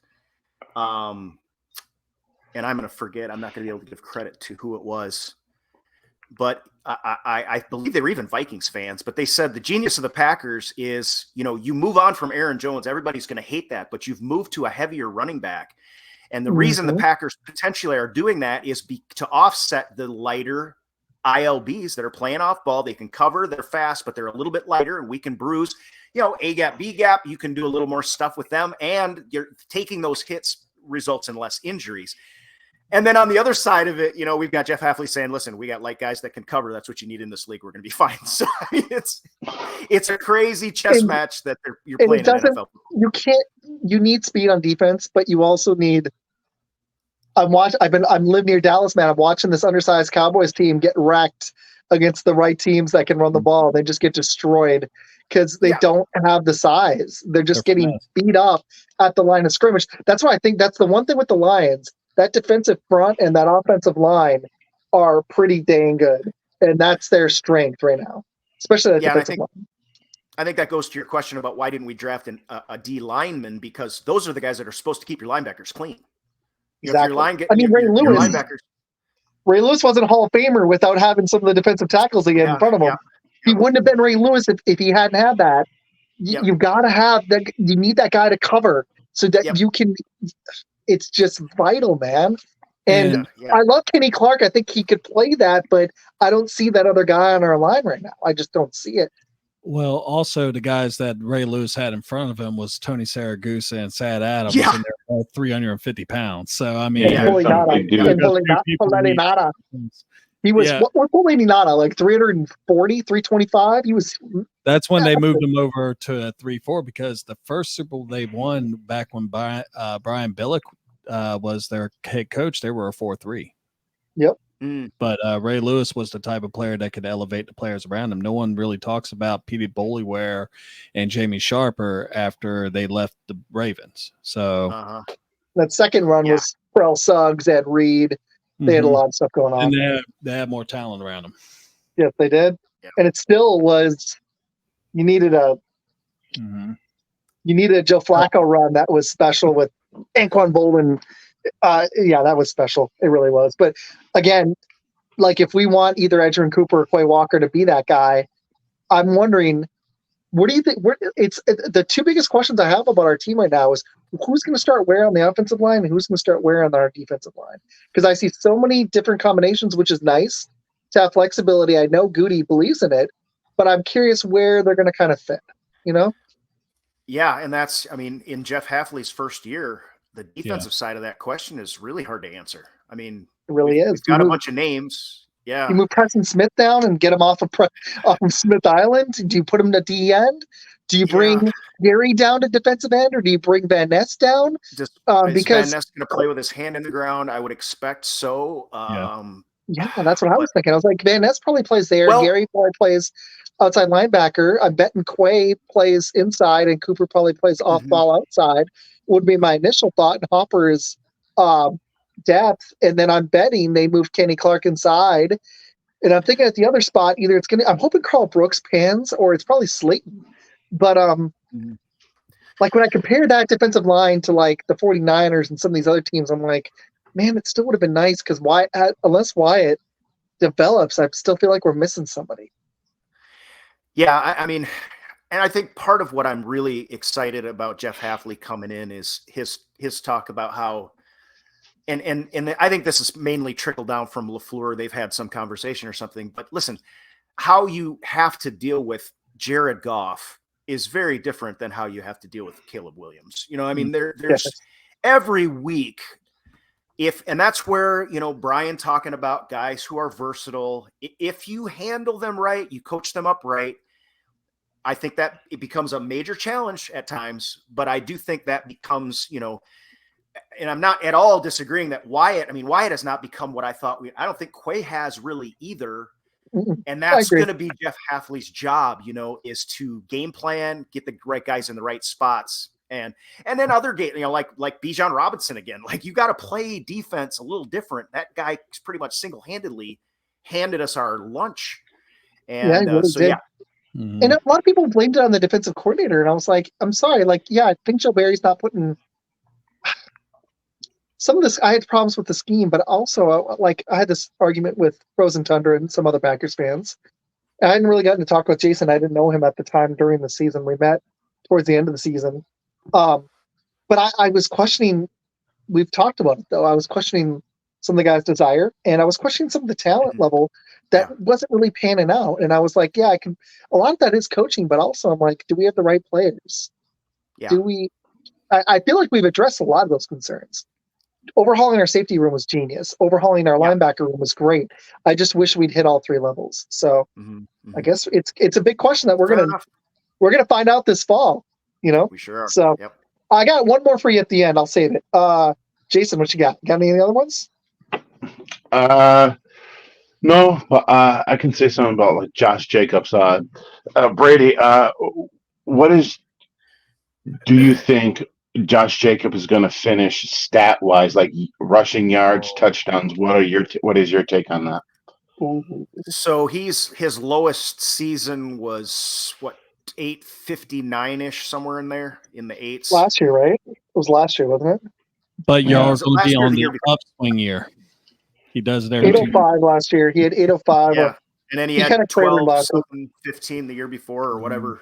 11s. Oh, the year before that was the stupid year. That was the rushing champ year.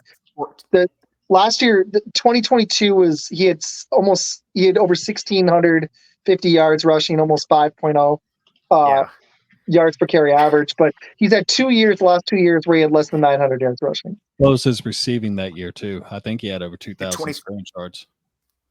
He did still have over 1,000 scrimmage yards. Yeah, he had 296 receiving, so he had almost 1,100 yards. He actually had over 1,100 yards. That was his lowest year, and he still had over 1,100 yards. Yeah. So, I mean, the way I would answer that question is, number one, we've got Jordan Love. We're in a Matt LaFleur system. We just brought in Luke Musgrave. Tucker Kraft came on. We've got this bevy of wide receivers. We're still going to throw the ball. And I think Josh Jacobs, we all know he came in and said, I'd like to catch the ball more out of the backfield. So at the same time, I mean, you know, this sort of outside zone Shanahan, kind of the shtick of that system is like, give me a serviceable running back and they'll have 1,000 yards in our system. So I don't expect him to be down in that 8, but I don't expect him to be the rushing champion either. And I'm trying to think, because part of me wants to say, you know I got to think about what happens against the Bears, you know, how we want to match up with the Bears. We got 2 games against them, 2 games against the Vikings, 2 games against the Detroit Lions. But I would think he should be around, you know, 1,000 yards would be a minimum to me. I think they're going to use him. I think they want to have him kind of, you know, I mean, look how good Aaron Jones started having a little bit less tread taken off his tire during the season. Now you got just a workhorse who's done it at that level. I think they're going to turn it on more as it gets cold. I think there's a chance that we end up playing a home game, which we're not necessarily traveling to San Francisco again this time around. So I would think, of course, if that's in the playoffs, then it's probably not going to count season wise, but I would think he'd be right up in that 1,000-yard average. And then I wouldn't be surprised if he doesn't have more yards out of the backfield than any of us kind of expect. Again, no way to know. Depends on how much Lloyd he is too. How much is Lloyd? How much is Lloyd going to get? Right. Good question. Oh, great. Are we going to spell Jacobs so that he gets more than a year or 2 out of this contract? That's my big question. I'm okay with that. I hate it for fantasy football, but I'd rather have Josh Jacobs last 3 years or 4 years. Yeah. Jacobs wouldn't like it either, but it's a good. I mean, my prediction for Josh Jacobs is I know this is very, very bold. Okay. I think he brings the rushing title to Green Bay for the first time ever. To Green Bay having a rushing title champion at running back. I think he'll have 2,000 yards and 15 touchdowns. I'm going to go with pretty similar. He's coming with a chip on his shoulder, you know, that the Raiders didn't sign him, you know. So he's coming with a chip on his shoulder to let them know, hey, you messed up by not signing me. Yeah, you messed up by not signing me. So I'm going to just steamroll the NFC North and the rest of the NFL. Oh, do it to it. We've got so many mouths to feed receiving. I would love to see him use out of the backfield, but we've got so many guys. I think he ends up with like 1,200 yards rushing, like 250, 300 receiving. I think he'll be just over 1,500 yards. That's actually his average. If you look at his career, he's had over 1,300 yards only once, actually. His second and his 4th seasons. So he did have over 2,000 yards 2 years ago. The other seasons he's been in that like 1,100 to 1,400 yards. So I think we get just a slightly better version of him. We'll see. I think we get the rushing title, Jacob. Jason, I love it. Yeah. We'll see. I mean, you know, health is, of course, the main thing there. And I think that's part of the reason the Packers went with him over Aaron Jones is, you know, they're expecting him to play the games. And to some extent, they're expecting him to play the games that they did not expect an aging Aaron Jones they didn't expect him to play. So that definitely is going to add to his chances for the title. That's true. Yep.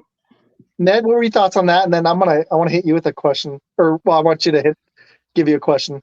Oh, okay.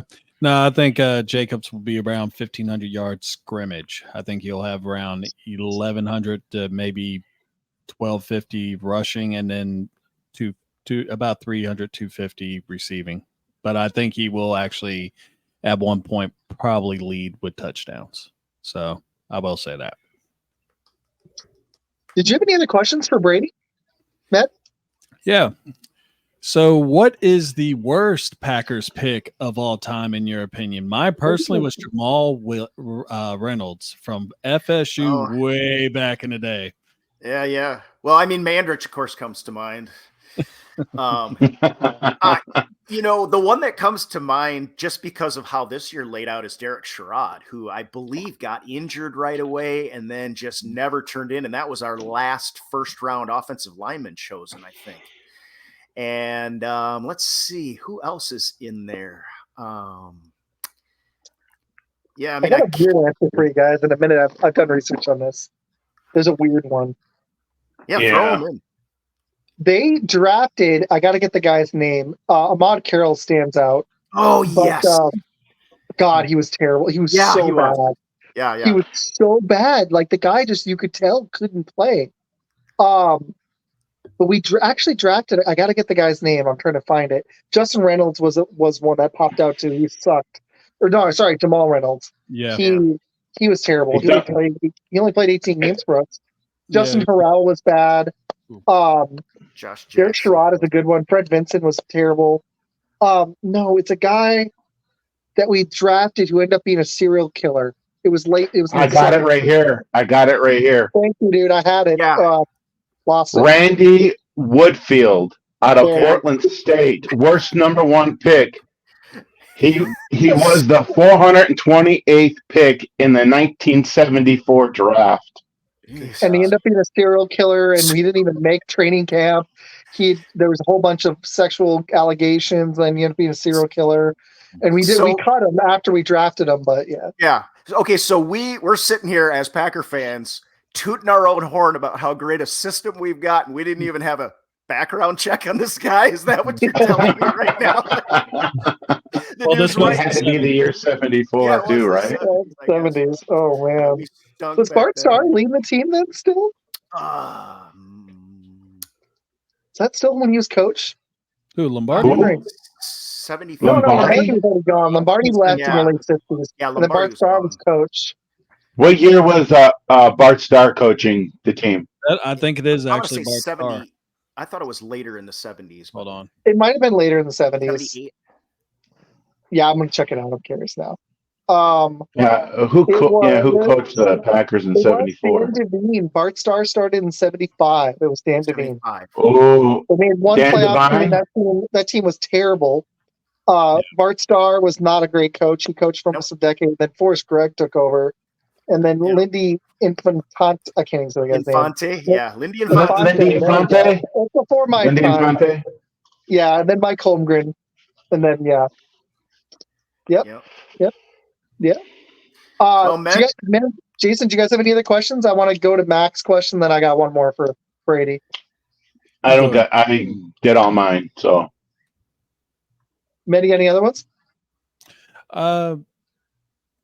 Actually, because you just brought it up, I was actually going to bring something up about Jeff Hafley and the fact that he has a 22-26 record as the Boston College head coach. But, that's college, man. It's the ACC, not exactly top tier. And our buddy in Boston College, though. Buddy up in Boston, he's a big Pats guy, and he's warned me. He's like, dude, this guy sucks. I'm like, dude, I hope you're freaking wrong, because I just dealt with it for years. And I'm like, you better be wrong, because that'd be the one thing that could hinder us from winning. Oh, there's no guarantee. Yeah, there's no guarantee. And I've often said, be careful what you wish for, but yeah, I mean, it's not going to get any easier for them. That's for sure. I mean, for crying out loud. And now we got first round draft choices all around the NFC North, 2 of which are brand new. And, sure, their rookie season, I mean, if I'm a Bears fan, I'm thinking, okay, this is probably going to be the tough season. I would think it's going to have some rough patches. We've been saying that for about 5 years. Yeah. But doing it at the professional level, I mean, you have to. The thing I think that shines a light for me is the fact that the college coaching is such a game anymore with the transfer portal and all the stuff that's going on. It up, in my opinion. Yeah, and I feel like, and again, this doesn't make him a great coach, but I do think it helps. I feel like this is a guy that really exudes football, that he just wants to talk football, talk about football, coach football, teach football, and help people play good football. But yeah, I mean, we'll wait and see. I mean, he was co-defensive coordinator at Ohio State, right? Yeah. That was a good group, but it's just like Jordan Love last year. We got to see how this works. And the thing I will say, the Packers have not given him a bare cupboard to work with at this point. We've seen it year in and year out. Them make sure and get guys in the hopper that should be good. and it's going to be his job to put the defense together and have the game plans we need to win. Well, good answer, man. You've been very. I just gotta say, I've got one more for you, but this has been awesome. It's been one of my favorite shows. So love it, guys, man. You. It's so much fun meeting you guys. Yeah, this has been a blast. Got one for Mac and Cheese that they threw up earlier, and I wanted to hit it. Sorry, Mac. They're on our network too, so I feel bad. Quick question, randomness, and they've got a big show tomorrow. I'll pitch at the end. Quick question, randomness. Who's a top player person that you'd want to interview or have on your podcast one day?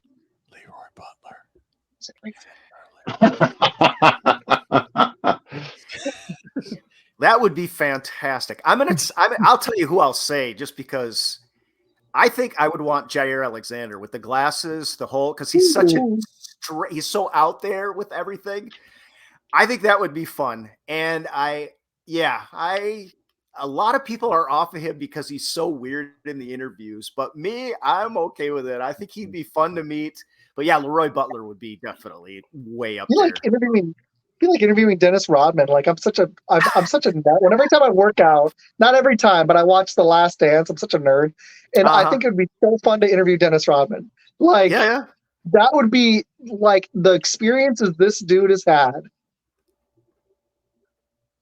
It'd be fun. I kind of get you on that. I kind of get it. Okay. Man, I still have my questions. All right, I got one for you. What's your expectations for this season, like record-wise? Where do you think we go? Yeah, it's a great question. It's one of those, it always comes too early. I know. It's tough too. Yeah, so, I feel like the opponents if you need them.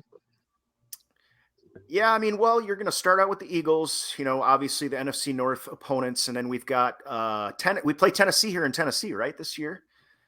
Yep, you do. And I've got a buddy on Twitter who's going to that game. I'm unfortunately poor. I'd love to go to another game. But yeah, they play Tennessee. They've got Philly on the road. They got Seattle, the Rams, Jacksonville, Minnesota, Detroit, Chicago, obviously the division. Those are their road games. The home games, Chicago, Detroit, Minnesota. Arizona in Green Bay, Houston, Indy, Miami, New Orleans, San Fran. Yeah, we do play San Fran. Okay. Yep. Houston. Gosh, it's tough to say. I feel like our offensive line is going to experience an uptick to some extent. The things I look for, I want to see. It's the same thing I said about Jordan Love. I want to see him hit the ground running and show that he's learned what he's learned. I want to see that out of this offense next year. Hit the ground running, show that you learned what you learned last year. You just didn't catch fire, some kind of, lightning in a bottle type of a situation. The addition of Jacobs on offense, I don't think can be understated in this scenario. If I'm an NFC North opponent, especially a guy who, and this is no knock on the Bears, because again, I think I've seen Williams make some throws now. But, rookie year is very, very tough. Jordan Love did not have to do that. And that's part of the reason he kind of was able to go out, and he had his own rough times. True. But you got, and I'm right there with JJ McCarthy. I mean, JJ McCarthy knows that his team wanted Drake May and tried with the Patriots to get Drake May. So, and there's a reason for that. And so I don't expect, especially rookie year out of him. And Josh Jacobs coming on the field, are these guys going to have – now the Bears have put some weapons on the field. I mean, they got some weapons there. It's protecting a young quarterback and having a quarterback that's a rookie. To me, that's just a challenge that, it's very hard to get around. And having a guy who can run the ball and then playing teams that have new quarterbacks. And then, of course, the last one is Jared Goff. And I think Jared Goff, if anybody's hit their ceiling, it's Jared Goff. I mean, if he's playing – from a lazy boy with this chair kicked back, he is fine. But if he's having to do a whole lot more than that, he's not. So I feel like we're going to do really pretty well in the division again this year. I think we should be at the top of the division. I don't think I'll pick us beating the 49ers until we prove it at some point. After I almost had hope last year in the playoff game, I was like, you know what? This is looking pretty good. And then I just had to we played hide so my good. head in It was shame. so frustrating. Then Love just completed 2 passes to Greenlaw. Yeah, that was wonderful. Exactly. That's what defeated Green Bay was Greenlaw. But the last one too was a Brett Favre type of throw. It was like, dude, Yeah. like, come on. I was like, That's for that 10 straight. That's what I did. I threw the pen. Yeah. That was awful. So 17 games. I mean, and I'm putting Arizona in there. Who I thought they did some good things. Draft wise, they did. Yeah, I thought they had a really good draft. It's just a draft. matter of whether the culture. I mean, to me, some of those teams like can draft high year in and year out and seem good, but they just can't quite pull it together right. And I don't know whether that's the case, but I think we could be looking at double-digit wins here. The Eagles game, that's an away game really for both teams, right? Sao Paulo, so there's not going to be the Eagles fans. I'm expecting, offensive line uptick. I think the running game is going to be good. And if Jordan Love keeps doing what he did at the end of the season, I think we should have a minimum of 12 wins, to be honest. I mean, yeah, I was like sitting at 10 or 11, but the Xavier McKinney thing, I think can't be understated too. I think he's going to transform this defense. Like the Josh Jacobs was such a big signing, but the McKinney and letting both of our safeties go is, if Bullard is as good as we hope, like you said it, if we hit on 3 or 4 of these picks, and both of our big free agent signings are good, as long as Carlson doesn't go out and miss every kick, we should be in solid shape. Right. Well, the biggest wild card to me is almost the defensive coordinator right now. How do you handle? You got a bunch of good guys, and then the other thing to me is we did bring in Bowden from UW-Madison, who's the long snapper. And I think a lot of these kicking problems go away as soon as we start snapping the ball where it needs to be, so it can be spotted properly, and the mechanics of the kick end up being righter. Which, of course, it's not an excuse. Kickers got to get it through, but I don't know. There's a couple wild cards for sure, and it's the NFL. It's like you said, like Med said, it's the NFC North. This looks like it's going to be a pretty bruising division.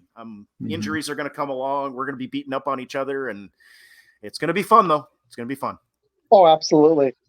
I'm not going to list all the people. Did you guys have anything else? I'm going to say some thank yous really quick. Not everybody. There's no way. It's too long. Do you guys have anything else for Brady? Who's better? Who's your favorite coach out of these 3? Mike Holmgren, McCarthy, Matt LaFleur. Ooh. Okay, I'm pulling Matt LaFleur because he hasn't been around real long, and he hasn't gotten us past the Niners, and he hasn't gone to a championship. Okay. Love him. I mean, record-wise, he's right up there with any coach in history. Mm-hmm. Yes, he is. I would for me, and this is nothing against McCarthy, but it's Holmgren all day long. The guy was a teacher out in San Francisco or whatever. He reined in Brett Favre, and with the no rocket balls comments, he went on, had success at other places. It didn't end real super well, if I remember right, but it wasn't terrible. And then he's the one that called Reggie White and said, "Hi, Reggie, this is God. I want you to come to Green Bay." That will put him up. That's Mount Rushmore stuff of coaching. For me, he's the guy that put the money on the table, the bonus, the money that the Super Bowl champion would win, and said, "Guys, this is the dough you get if you win this game. Let's go out and win a game." I think it'd have to be Mike Holmgren. How about you? Anybody else have comments? I'd be interested in what everybody else thinks about that. I just got to see before I can get to a conference championship before I can even put him on that same pedestal. I just had problems with McCarthy. I'm watching with the Cowboys. The guy just doesn't always. And I think Brady and Jason, you can probably allude to this, and Med as well. He just didn't always have the team prepared, and there was multiple playoff games. There was some situational football I watched, especially that Seattle one with the onside kick. But there was. I'm sorry, with Rodgers, with the teams we had, we should have won a second ring, and I got to put some fault on Rodgers as well and other players on the team. Sure, but I got to push them to McCarthy, and I'm watching them with the Cowboys with their talent. There's no reason they should have gotten schooled by us as bad as they did in the playoffs. They weren't ready. And the defense wasn't ready, but it falls on the head coach. They weren't ready to play, and that happened 4 or 5 times last year. I live near Dallas. I watched the Cowboys because it's my favorite reality TV disaster, and they were not ready multiple times last year. They weren't ready. They're not ready to play. As Jerry Jones slowly turns to Skeletor and goes back to Castle Grayskull, I told several Cowboys fans when they hired him. I said, "Listen, the guy is a good coach, but you're going to be pulling your hair out. There's going to be times when he Yep. does stuff that just makes no sense, and you should never, and make Mhm. mistakes that you should never make, and it's going to hurt you from time to time. And I feel like that has been the case. Yep. So I got to go home, Grit. I'm with you, man. Favre was such a he was ridiculous in the fact that he was extremely talented, but the way he was able to reel that team in. And when you look at that 90s Packers, and Med may disagree with this comment, but they need to go on some short list of best all-time defenses.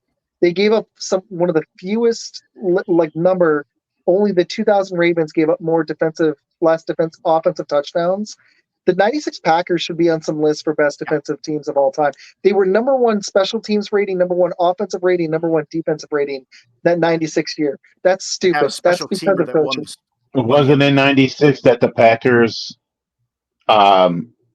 stuffed Barry Sanders to -1? Wasn't that a playoff game? Ooh. I don't remember That if that is is. a Now, I wonderful do question. believe that Barry Sanders also holds the record for negative yardage plays, He does. which is just how Barry Sanders plays the game. He wasn't And great. his If you O-line. look Yeah, back, I don't know. He wasn't great. He wasn't a great goal line back either. Like, even though he's my favorite running back of all time, he had weaknesses in his game that other guys didn't have. He wasn't great at the goal line. As powerful and as I would say athletic, his biggest agility. weakness He line. wanted to dance all the time. Yeah. No, It I used to think drive my family nuts. I had a lot of Lions fans, and it would drive him crazy because he'd want to dance when he only needed a yard. Well, yeah, but I think Med might be right though, because a lot of that dancing. I mean, that line was. they were already trash. behind the line by the time he got the That's- ball. I mean, No, so we beat San Fran in that playoff run, 35-14. Then we played the Carolina Panthers, beat them 30-13. Then we beat the Drew Bledsoe, which if you've seen that roast on Netflix, it's hilarious. Oh, The Drew Bledsoe, led Patriots, oh man, yep. and he had 4 picks in that game. Who do you think the star was in the Super Bowl 31? that was Desmond Howard with his incredible kickoff return for Yeah, 99 yards, the longest kickoff return in NFL history. Mhm. Yeah, I'm telling you, I don't have the book here, but I Brett Favre getting told he couldn't throw a touch pass and then coming out and throwing that pass to Andre Rison right out of the gate. I actually got a Fastest quote touchdown in scored. Tom Kersher's book talking about favorite sort of Packers or favorite Brett Favre moment. It was his Brett Favre book, volume 4. And that was the moment, was Brett Favre with his helmet off, which you could do at the time, just running off the field. And I mean, and I'm happy for Desmond Howard, but and then Reggie White with back-to-back sacks when we needed him in that game. I mean, there was just And 3 sacks. Absolutely. He had 3 Yeah, sacks 3. in the Super Bowl. 3. That's Yeah. stupid. I agree with Peter. And it was outstanding. Yeah, outstanding. Rest in peace. Gone way too soon. Mhm.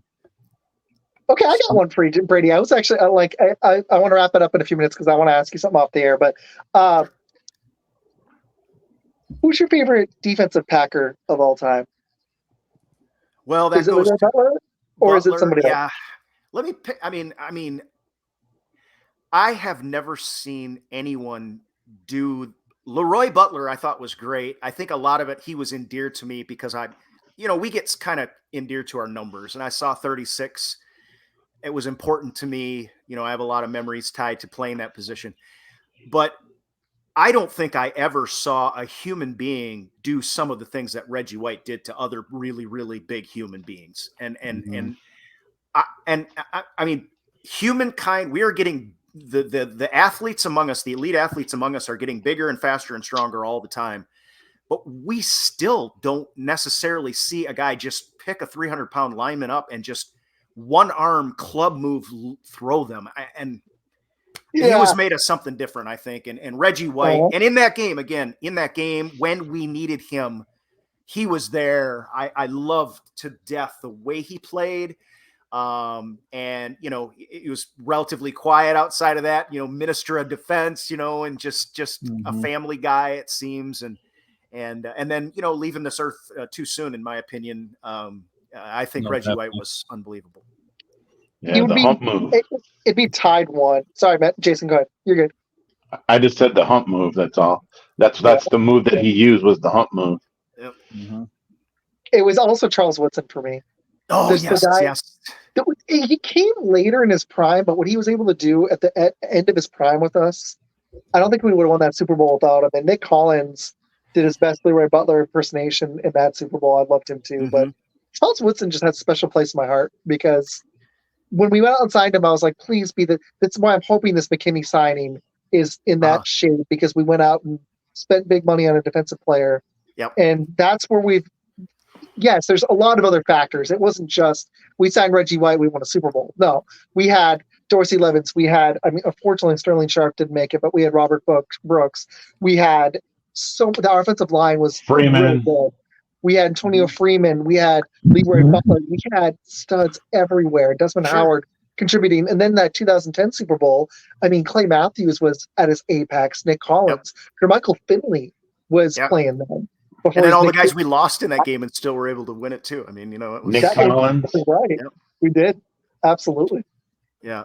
But I remember, one of my favorite memories of Charles Woodson, which would be completely different had we not won that game, is him going to cheer on the sideline and then grabbing his collarbone, because it hurt, Yep. But he was one of the best defensive players to ever play the game. Dude, you just reminded me, we had so many guys get hurt in that Super Bowl. I remember being like, my God, are we going to make it through this game? Yeah. I forgot about that. Yep.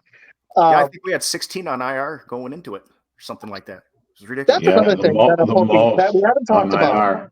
Can we fix if this strength and conditioning, that could have been one of the most underrated things we did this offseason, in hoping that we can fix these hamstring problems that we've been having with Christian Watson. And is that something that's going to be improved moving forward? Are we going to get a full year of Jair Alexander? Is Eric Stokes going to stay healthy? Like, these are huge, huge question marks for our roster. That we were, the fact that we were 9-8 last year with all the injuries that we had was crazy, honestly. Yeah, it is. I have, now some firsthand experience with those. You talk about a calf strain. My calf bled out and swelled up, and I was not the same for 6 months. And that's typical with these injuries. The difficulty, and this, if I was a coach in any high school or lower or up sport, all we ever worked on, and I think I put some comment to this in my little muscle and fitness thing, is I do gymnastic strength training, which does a lot. Like, when you're a kid, when you're a boy and you're in the weight room, what you want to do is have big muscles, and you're focused on the belly of the muscle. So you're focused on contraction all the time. And I never had, I'm sure there are coaches out there, I never had anyone talk to me about training the origin and the insertion of my muscles, making sure my ligaments, my strengthened ligaments, you could have asked me to do it. I wouldn't have clue how to do it. And then, of course, that muscle fascia and the tendons, which have less blood flow and take much, much longer to heal. However, those are the workhorse when you have these guys are Ferraris. I had a guy that was in rent my studio. He was in the Jacksonville Jaguars training room. And he said, you have to understand, those men, they are the Ferraris of human beings. When something goes wrong, it goes bad wrong. You've seen the guy or the lady that puts her foot on the gas a little bit too much in one of these cars, and it spins out, does a donut, and goes over the embankment. That's what these guys' bodies are like. And so, as much as I hate to say it, and I hope I'm wrong, when I blew out my calf, I had been walking an average of 5.25 miles a day. So 11,000 steps a day. And I've been doing it, most of it with a 20-pound vest. My calves were in the best shape of my life, like better than when I was in my prime. He had LeBron James calves. Well, probably not. But thanks. I really appreciate the comment. I add to that the fact that, and this I found interesting because I've talked to at least 2 other people where my calves, when I was growing up, were the one I never once hurt my calf. I had a cramp when I was swimming once at church camp. Other than that, I never had problems with my calves anyway. My calves have always been rock solid and bulletproof.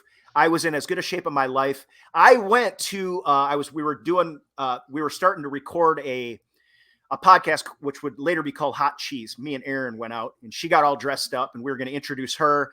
Just a little cut up to introduce her to our new podcast that we're doing. I go out to the car, pick up the helmet because I was getting all excited because I had a football helmet in my hands for the first time in forever. jogged up a 2-foot embankment and blew out my calf. It visibly, you could hear it, and blew out my calf that was in the best shape of my life. I don't know if logistics in the NFL game are just working against us, because we know that the Packers are very concerned about player reps. We did that with Aaron Jones and stuff like this, but I would not put any guarantee on just changing training staff, because how many training staffs have we had? And, you've got either Jair Alexander with a shoulder years ago. Yeah. I would love to think it's going to be the case. We're getting over it. We heard some good news from, Christian Watson, that maybe they figured out what was going on. But these also, when they happen, they tend to recur. And especially when you don't rehab them and rehab the strength that you need to get back, then they tend to blow out again. So I'm hoping an off season and a new training staff will fix those problems. But I certainly would not put any money down on us not having hammies or whatever. I hope yeah.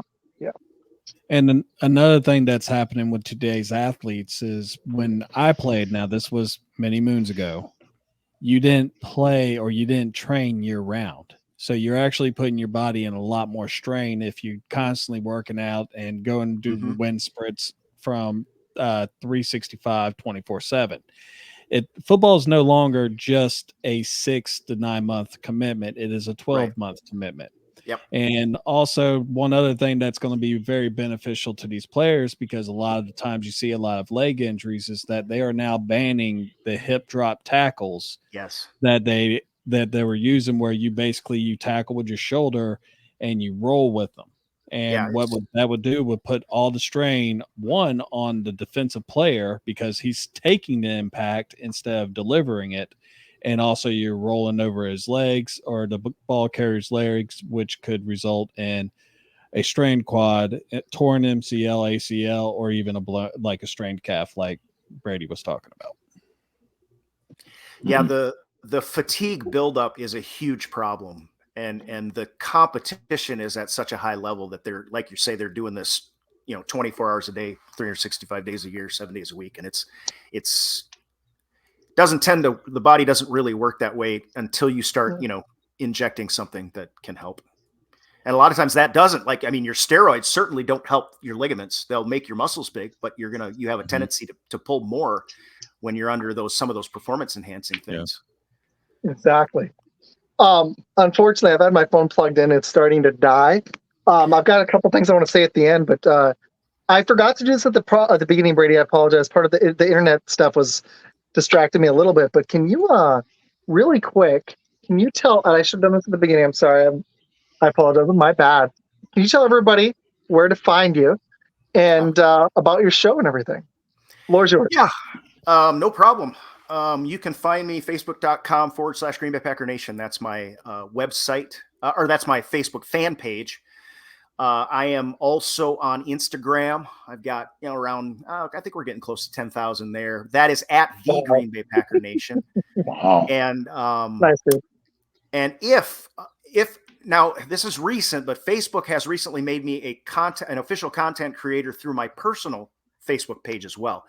And so if you're interested, I will be doing more things there. You can just look me up, Brady Augustine, and you'll see my ugly mug up there. That I do. I'm trying to figure out how to do that. And that's been very interesting, because I like to be able to separate the football stuff for the people that like football and the other content for the people that like other content. But I do a lot of guy stuff. So I've got lightweight camping tips and stuff that I make. I've got, I'm putting a sauna up across the creek. If anything like that interests you and you want to just jump on, I'd love to have you. Awesome, man. Yeah, I would love to. I'm sure.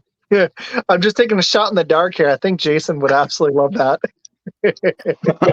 Yeah, jump on. I had a blast, dude. This was honestly a really cool way to end the season, because I was going to wrap last week, and then he told me he locked you, and I was like, all right, one more. Good job, Jason. After the draft, the schedule, it's dead zone time, and I'm at the end of the year, teacher tired, so I was ready to take a break, because we hit it. Med can tell you, we'll tell you after this out the air, we've hit it really hard this year. Really, we pushed a lot. So, also, can you just remind people where to vote for your competition? Yes, let me look that up here. if you're throwing the thing, I'll throw in the comments. If not, I'll put it up. If you send it to me on Facebook, I will put it on all the stuff. And let me send it to you because it's one of those that it's just a bunch of gobbledygook because it's just an ID name at the end of it because I'm one of the umpteen people that are doing it. But yeah, I'll send that through Facebook. And awesome. Mary's got a comment, and then I got a couple things I just want to say because it's our last show of this last show of the season. Mac had a really long comment. It's going to race people, but she said, "Thank you, Med. Wouldn't be here today without amazing guests. Hoping to get them on the show soon. Happy to be part of our Podcast Boys Network. That's our network name." And she says people struggle with mental health issues. She's happy she met me over a month ago. I am too. She's on the first show coming back, and she's in the chat for the final one. Try not to tear up. Thank you, Mary. And also, she's a really big guest. I want to hit her comment first. She's got Tom Grossi coming on in July, but tomorrow night she has Urinating Tree coming on, who's a huge YouTuber. So nice. Go check her out on Podcast Boys. Huge score. Yeah, Tom. I was like, dude, that's legit. No, nice. I think he totally big leagued me. I've tried to catch up with him a couple times, but when I met him at training camp, and his name didn't come to me, and I think I called him Tom Grossi. And then, so I think he wants nothing to do with me. Now, did you say, Mary, if you can connect us, let me so I can apologize, but yeah, Tom Grossi. There you go. Oh. But thank you, Chris. Thank you for man, it's been nice meeting you. But I got to say thank you, Jason, for setting this up. And I'm really excited about your show, dude. Med, thanks for an awesome season, dude. It's been awesome. Seriously. Yeah, man. And I made a list, I made a video, but this is, I hit over 50 collabs in the first year. Wow. Kind of mind blowing. I just started this as audio only in September. I was doing audio only up until November. So I've been less than 6 months of video. So this is pretty freaking cool. Brady, you DM'd her. There you go. But hey, seriously, everybody, not just after my ad passed, but thank you for making this worth it, because if I only had 2 people watching, it would be like kind of discouraging. So hopefully this can continue to grow. Brady is doing really well with that. but you have to put years into it, and that's something that I'm learning. But just having actual people watch this every week, and our other show, my show with Med Blitz, and then all the other shows in the network, means a lot. It's a lot of work. So it's really validating when people actually put in the time to watch your show, because I can't tell how many hours I put into this outside of work. And the wife I'm going to say thank you to her, has put up with it. So thank you, everybody, for watching this year. Shout out I got big plans in the fall. Thank you, wife and family, for being supportive. My dad's been on this show. My uncle's been on this show. My wife has been on this show. Janae, all the people on the network, the 9-man, it was really a 9-man mock draft. All the people that decided to take a chance on me and Med and join our network. Thank you. Thank you. Because honestly, that's huge. We're learning as we go too. So thank you, guys. I'm excited for this break. I'm ready for it. But thank you, Brady, for taking 2 hours with us on a Tuesday night, dude. And I honestly, man, I hope we collab more. I had a blast. I'd be absolutely down to hop on your personal or your show, and have you back on. I want to get you on with Rick. That'd be a hoot, dude. This was an absolute pleasure. I went through it. I did watch a couple of your guys' shows, the draft ones in particular more recently. And so I want to say thank you, Jason, for jumping on my stuff. Thank you for connecting. And you guys do a fantastic freaking job. You guys are really good at what you do. And I just want to encourage you to keep up the good work. Obviously, you have a great community going that's supportive and real. And I'm really, really proud that Packer Nation and the NFL in general has such great podcasters out there. Thanks, dude. That means a lot. That really does. Because you're the biggest person I've had on the show this season. We've had some decent sized podcasts, but you're the biggest one that came on. So to end it with the biggest one, and one of my favorite shows we've had, is pretty sweet. So thank you, dude. Seriously. Absolutely. Jason, I'm really excited about where we're going, man. I think it's going to be legit. And Med and Brady, we're going to be collabing this fall for sure. Absolutely. So thanks, guys. Mac and Cheese had a couple quick comments. So many hours in the network, so many people don't see it. Yeah, we've had We had meetings like 4 nights in a row. That's the funny thing. Running the show, Brady, is not like it's hard, but starting a network, we were like, oh, me and Matt have been like, it's been great, but it's been time consuming. We have over 10 shows on the network now, and which is great, but it's like a lot of work. I have. Okay, so I don't have a network, and there are some reasons behind that. And I have talked to other guys that I collab with who do have networks and are doing a great job. But it does sound like a lot of work. So, but keep it up, keep it up. It'll all pay off. And Peter says thank you for everybody from pushing through the hard times y'all had to give me an example to follow. Max said it's one of the easiest choices she's made in her life, and she's on her way too. That's going to change next season. We've got some big stuff in the works. So quick little preview for you guys in the fall. I'm going to be on Thursday nights at 7 p.m. Eastern with Bill. And then I'm going to double header it at 8 p.m. Eastern with Jason for a little fantasy show. So Brady, I don't know if you play fantasy football. If you're interested in joining for that second one. I have toyed with the idea of doing fantasy football on my page for years. But I don't do it. Fantasy football for me is watching the league regularly, basically. So no, it really is. Yeah. And covering it's so different watching it. Like I'm watching it with a notebook. I got this from Bill Simmons, because this is like I thought about doing this for years. So I was like, if I'm going to do it, I'm going to do it. And I've been like actually watching football games while taking notes. I never thought I would do that. Like.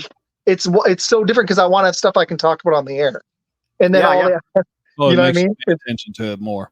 Yep, yeah, you watch the game in a whole different way. Say, I do have that link if you wouldn't mind me throwing it in the chat here.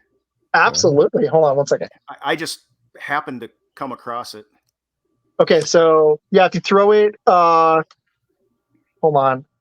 Oh yeah, if you throw it in the chat, I can copy it. Hold on. There it is. And I've got, I'm putting pictures of myself in my Packer gear is what I went out today to do. And I didn't get any pictures that I like. So you just have to put up with the sad stuff that's on there now. So it's all for a good cause. There you go. I'm going to throw it up, guys.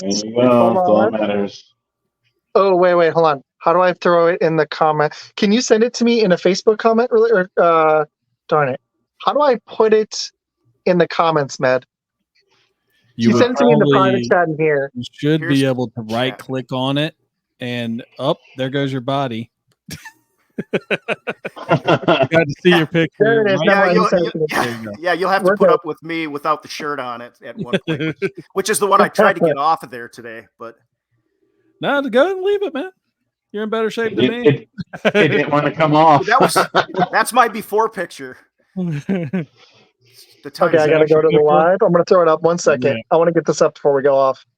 And Hold on. Everyone that got to introduce their show, my name is Med. I am Shots from the Sidelines. I suck, Med. And so I'm gonna be doing some pre-records. If anyone's interested for over the weekend, over the summer, you're more than welcome to join. I got one guy coming up. I got mock draft guy coming on to discuss top 10 draft bust of all time. So, and I'll be doing some top 15 quarterbacks, running backs, all that other spiel. So we're going to have one show every Tuesday. So nice, dude. 7 p.m. I'll be taking a break, but I'm going to do a little pre-records in my car during my break for the summer. Studio. Well, I've been trying to build up the YouTube. I have a goal to hit 1,000 as fast as I can, but I want to build the Facebook up too, and it's been slowly growing. So I realize, unfortunately, you can't just go completely blank. So I'm going to record some stuff and release it through the summer. So, now is YouTube still allowing, because they cut down the requirement to go to monetize on YouTube this past year? 1,000. I'm at a little over 300, so I'm about a third. Yeah, they cut it down from that for me. Really? Check into it. I thought 500 you can get stars, and I'm almost there. I'm at 320.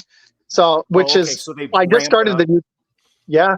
So I'm hoping to hit it later this year. That's the goal. So that'd be sweet. Nice. I'd love that. That'd be awesome. But all right. Well, thank you guys. I'm gonna hit a couple more comments really quick. Chelsea.